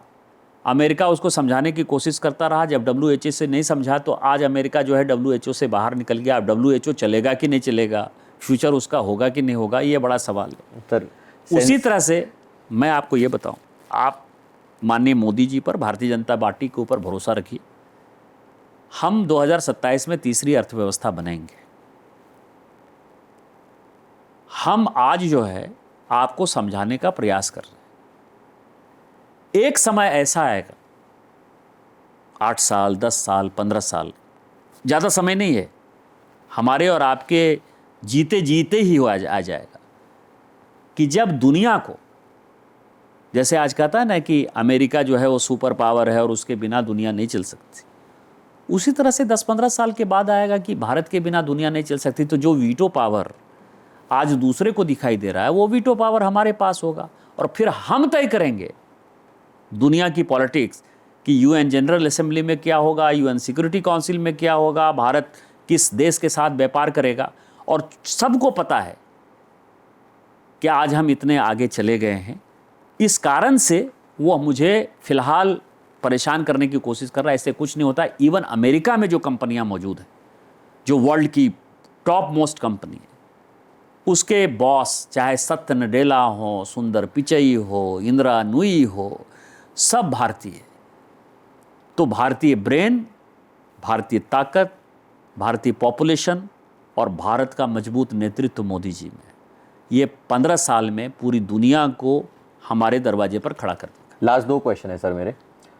एक फॉलोड अप क्वेश्चन है जो अभी आपने लास्ट स्टेटमेंट बोला। सर, जब भी बात आती है कि इंडिया 3rd या फर्स्ट लार्जेस्ट इकोनॉमी बन जाएगा कुछ सालों बाद, या जो भी हम करते हैं सर, वहाँ पे एक डिस्कशन बहुत ज़रूरी होता है पर कैपिटा इनकम का। गरीब और गरीब होता जा रहा है, अमीर और अमीर होता जा रहा है। मैं मानता हूँ कि पर कैपिटा GDP बढ़ी है over the last 10 years, but sir इस डिफरेंस को कैसे कम किया जाएगा और इसके ऊपर आपकी क्या टिप्पणी है? ये एस्पिरेशनल इंडिया है। एस्पिरेशनल इंडिया है। जो यूथ है उसको डेवलप्ड कंट्री की तरह आगे बढ़ना है। उसमें जो सबसे इम्पोर्टेंट फैक्टर है कि आपके यहाँ जो इतनी गरीबी थी, उस गरीब का क्या करेंगे? सभी गरीबी हटाओ का नारा 1971 में इंदिरा जी ने दिया और गरीब होते गए। पिछले 10-11 साल में जो भारत की नीति रही, उसमें 27 करोड़ लोग, और ये हम नहीं कर रहे, ये वर्ल्ड बैंक कर रहा है, ये IMF कर रहा है, ये UN सोशल कमिटी जो है वो कर रही है, 27 करोड़ लोग गरीबी रेखा के ऊपर गए। परसों ही आई सर रिपोर्ट। इसका मतलब ये है कि जो भारत सरकार की पॉलिसी फिलहाल चल रही है वो कामयाब है। जी सर। दूसरा, जो विकास का जो तरीका था, जो पैमाना था, वो हमने बदला है। हमने जो है आकांक्षी जिले पहले बनाए, जो पिछड़े जिले हैं उनको हमने आकांक्षी, हमने उसका नाम चेंज किया, उसकी सोच ही बदल दी हमने कि इसको जो है आगे विकसित जिला बनाना है। और उसके बाद अभी प्रधानमंत्री जी और नीचे गए कि जो आकांक्षी हमारे ब्लॉक्स हैं, अब जिले से वो ब्लॉक में चला गया। तो वहाँ हम क्या कर रहे हैं, वहाँ हम उद्योग धंधा कैसे बैठाएंगे, रोड कैसे बैठाएंगे, वो लोगों को रोजगार कैसे देंगे। और ये पूरे देश भर में हो रहा है। पहले दिल्ली, बम्बई, कलकत्ता, बेंगलोर मेट्रोपॉलिटन जो शहर थे उसी में ये विकास हो रहा था। जब और लुकिंग ईस्ट की एक बड़ी पॉलिसी है कि गंगा के किनारे जो पूरा है, किस तरह से हम ऑर्गेनिक खेती को बढ़ावा देंगे। यहाँ आज़ादी के समय जो है 80-85% लोग जो है कृषि के ऊपर निर्भर थे, आज भी वो 60% के ऊपर निर्भर हैं। उन 60% को कैसे गिरेंगे, तो उसमें सभी का विकास होगा, 140 करोड़ लोगों का विकास होगा। अब जहाँ तक पर कैपिटा इनकम का सवाल है, हम जो तय करते हैं, हम किसके साथ तय कर रहे हैं? हम तय कर रहे हैं पर कैपिटा इनकम, बात कर रहे हैं जो देश, अब जैसे मैं कुवैत गया, टोटल पॉपुलेशन कुवैत का जो है 14 लाख है। बहरीन गया, टोटल पॉपुलेशन 5-6 लाख का है। बाहर के लोग जो है, अब उसमें तेल इतना है, आप उससे हमारी तुलना कर रहे हैं, सऊदी अरब से तुलना कर रहे हैं। अमेरिका जो है 30 करोड़ 32 करोड़ जो है पॉपुलेशन है। हमारा पॉपुलेशन जो है मजबूती है तो कमजोरी है। तो 140 करोड़ लोगों के कारण आपको पर कैपिटा, लेकिन जो ट्रिलियन इकोनॉमी है, किसी की 30 ट्रिलियन इकोनॉमी है, किसी की 35 ट्रिलियन है, किसी की 57 ट्रिलियन है, 60 ट्रिलियन है। हम जिस दिन उस इकोनॉमी पे पहुंचेंगे, उसका डिवीजन ऑटोमेटिक आपको समझ में आएगा। और जो आकांक्षी ब्लॉक का जो हमारा कॉन्सेप्ट है, उसमें से आपको आम लोगों का भी पर कैपिटा इनकम बढ़ता हुआ नजर आएगा। तो इसीलिए ये कोई बड़ा विषय नहीं है, केवल डिस्कोर्स के लिए डिस्कोर्स है। जिन लोगों को मोदी जी का विरोध करना है वो मोदी जी का विरोध करते हैं। इंपॉर्टेंट ये है कि 27 करोड़ लोग गरीबी रेखा से ऊपर आए। और सर, जैसे कुछ लोग साउथ कोरिया से इंडिया को कंपेयर करते हैं, मेरा एक ओपिनियन है उस पर, मैं आपका टिप्पणी चाहूँगा उस पर, कि हम इंडिया को साउथ कोरिया से कंपेयर नहीं कर सकते, क्योंकि साउथ कोरिया ने भले ही मतलब मैन्युफैक्चरिंग पहले किया, फिर कॉपी किया, फिर अपनी आईपी बनाना शुरू करी, intellectual property. But sir, south Korea में लैंग्वेज वॉर नहीं है, लोग जाति मतलब एक तो कास्ट पे या रिलीजन पे लड़ते नहीं हैं एक दूसरे से। तो इंडिया में इन सब चीज़ों की वजह से भी, मतलब सोशल इश्यूज की वजह से, हम इकोनॉमिक ग्रोथ ग्राउंड लेवल तक हर इंसान तक पहुंचाने में पहुंचा रहे हैं, बट थोड़ा डिले हो रहा है। हम डेमोक्रेटिक कंट्री, इस तरह की डेमोक्रेसी, आप साउथ कोरिया में अभी किस तरह की डेमोक्रेसी चल रही है आप देख रहे हैं ना।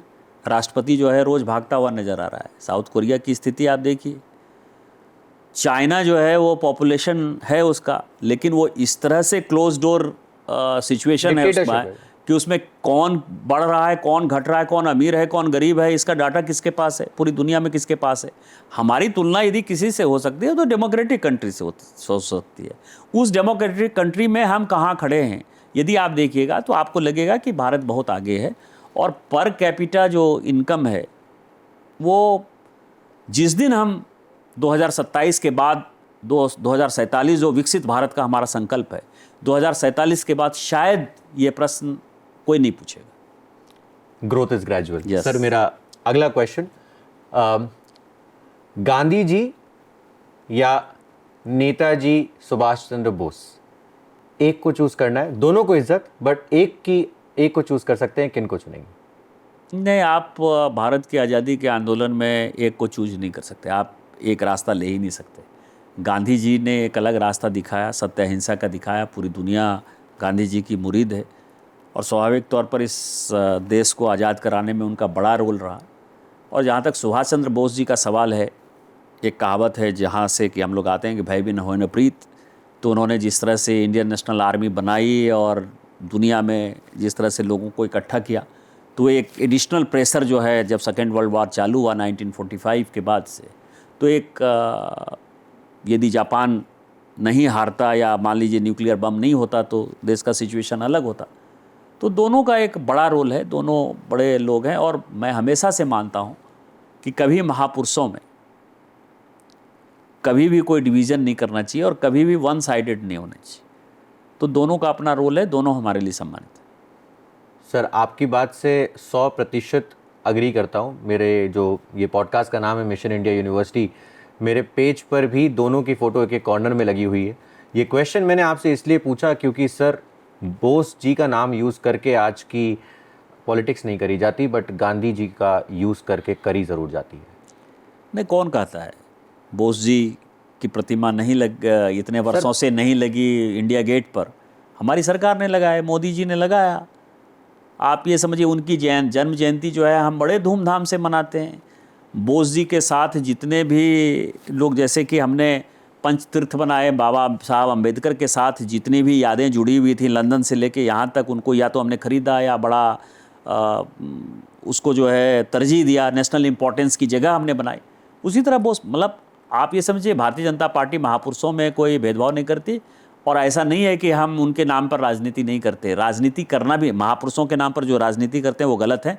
जहाँ तक सम्मान देने का सवाल है, महात्मा गांधी जी को, बोस जी को, अंबेडकर जी को, श्यामा प्रसाद मुखर्जी जी को, दीनदयाल उपाध्याय जी को, जितना लोगों को सम्मान देना है, रविन्द्रनाथ टैगोर जी को, जितने लोगों को सम्मान देना है उतने लोगों को हम सम्मान देते हैं और हम उसी हिसाब से आगे बढ़ते हैं। मतलब मैं बीजेपी की पॉलिटिक्स की बात नहीं कर रहा था, मैं गांधी जी का नाम यूज़ करके जो पॉलिटिक्स काफ़ी डायनेस्टीज काफ़ी सालों तक करी गई उसकी बात कर रहा था। वो गांधी नहीं है ना, वो गांधी परिवार है। सर बहुत लोग लिखना और पढ़ना भी नहीं जानते हैं, उनको सही डिफरेंस नहीं पता होता है। इसीलिए मैं कर रहा हूँ, वो पढ़ाई के साथ साथ सब आ जाएगा। एक दिन सभी कांग्रेसियों को भी समझ में आ जाएगा, और कांग्रेस जो समाप्त करना चाहते थे महात्मा गांधी जी आज़ादी के बाद, जो उनके मन की इच्छा थी, मुझे लगता है कि जल्दी ही वो पूरा हो जाएगा। लास्ट क्वेश्चन सर मेरा, रैपिड फायर का और इस शो का, अगर आपको झारखंड का सीएम बना दिया जाए तो सबसे पहले 3 क्या बदलाव होंगे जो आप लेकर आएंगे झारखंड में? एक तो सबसे पहले मैं आपको बताऊं कि चारों चुनाव जो मैंने लड़ा वो मैं बिहार के वोटर के तौर पर लड़ा, और इसका मुझे फ़ख्र है। मतलब आप वोटर बिहार के थे? वोटर बिहार के थे, और चारों बार जो है मैं सांसद बना झारखंड से। तो क्या है कि ट्रांसपेरेंसी है।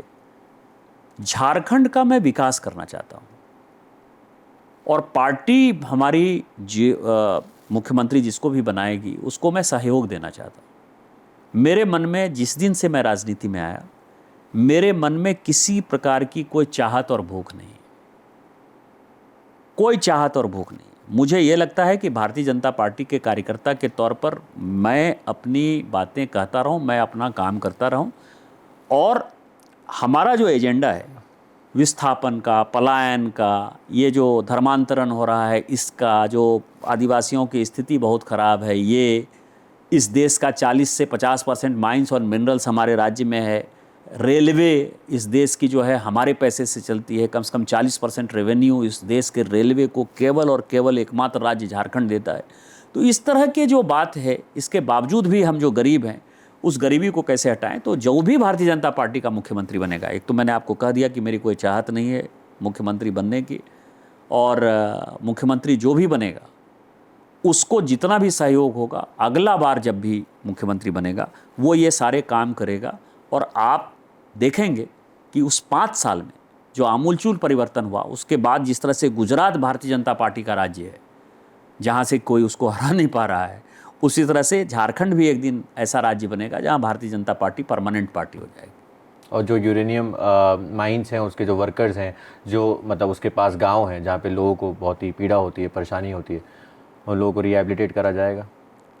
जहाँ भी माइंस है वहाँ समस्या है। हमारे पास माइंस है इसलिए समस्या है। पिट हेड पर किस तरह के डेवलपमेंट होने चाहिए, भारतीय जनता पार्टी ने, आपको पता है कि एक बड़ी अच्छी पॉलिसी अभी बनाई है रॉयल्टी की, कि आप जो वहाँ माइंस करते हैं उसका आपको 2 से 5% वहीं खर्चा करना है। डिस्ट्रिक्ट मिनरल डेवलपमेंट फंड है जो 2017 में माननीय मोदी जी कानून बनाकर लाए हैं, वो उन्हीं के रिहेबिलिटेशन और उन्हीं के विकास के लिए। राज्य सरकार उस पर काम नहीं करती है। जैसे हजारीबाग जैसा ऐसा ज़िला है जहाँ 1000-1500 करोड़ रुपया सालाना आता है, लेकिन विकास नहीं करती। लेकिन हमारी सरकार जब आएगी तो निश्चित तौर पर विकास करेगी। Thank you sir. मैं अंत में आपके टाइम के लिए तो धन्यवाद करना चाहूँगा, और अपनी तरफ से एक बात कहना चाहूँगा। आपके बारे में बहुत पढ़ा, आपकी बहुत ही जब आप पार्लियामेंट में स्पीच देते हैं उनको सुना इस पे आने से पहले। एक लाइन है जो मैं बोलना चाहता हूँ, गैर परों से उड़ सकते हो हद से हद दीवारों तक, इस अंबर में वही उड़ेगा जिसके अपने पर होंगे। आप जितनी ह्यूमिलिटी से ग्रो कर रहे हैं और जिस तरह से आपने मेरे को प्यार दिया, जो आपने बोला कि मैसेज मैं खुद देखता हूँ तो मैं भी कह सकता हूँ कि मैसेज देखते ही नहीं है खाली, उसका बहुत जल्दी रिप्लाई भी करते हैं सर। तो उन सब के लिए धन्यवाद, और ऐसे ही सर यूथ को इंस्पायर करते रहिए और हमें आगे बढ़ने के लिए मौके देते रहिए। और मैं यूथ को भी कहूँगा कि एक रास्ता जो है, आपसे भी मैं बहुत प्रभावित हूँ, यंग एज में आपको भी बहुत पता है आप कुछ करना चाहते हो देश के लिए। पहला ऐसा व्यक्ति है जिसके साथ कि मैं पॉडकास्ट कर रहा हूँ। मैं स्टूडियो और इन सभी चीज़ों से दूर रहने की कोशिश करता हूँ। एक संस्कृत का श्लोक है कि महाजनो येन गता स्वपंथा। आज के जो युवा हैं उनको रास्ते की आवश्यकता है, और कई एक लोग रास्ते सही पकड़ते हैं, कई एक लोग रास्ते भटक जाते हैं। लेकिन मैं उनसे यही रिक्वेस्ट करूंगा आपके माध्यम से कि जहां बड़े लोग गए हैं, जहां हमारे फोर फादर्स जिस रास्ते से गए हैं, जो धर्म है, जो आस्था है, जो संस्कृति है, जो इस कंट्री को बनाने का एक मिशन है, विज़न है, जो माननीय मोदी जी का एक विकसित भारत का संकल्प है, वो रास्ता है। महाजनों मतलब बड़े लोग जिस रास्ते से गए हैं वही रास्ता है। तो बड़े लोग के रास्ते को ही चुनिए। ये जो ड्रग्स है, शराब है, चोरी चकारी है, गुंडागर्दी है, इन चीज़ों से दूर रहिए, तो हम सभी मिलकर जो है विकसित भारत बना पाएंगे। यही मेरा आपके माध्यम से रिक्वेस्ट है। Thank you sir, thank you very much Thank sir, thank you.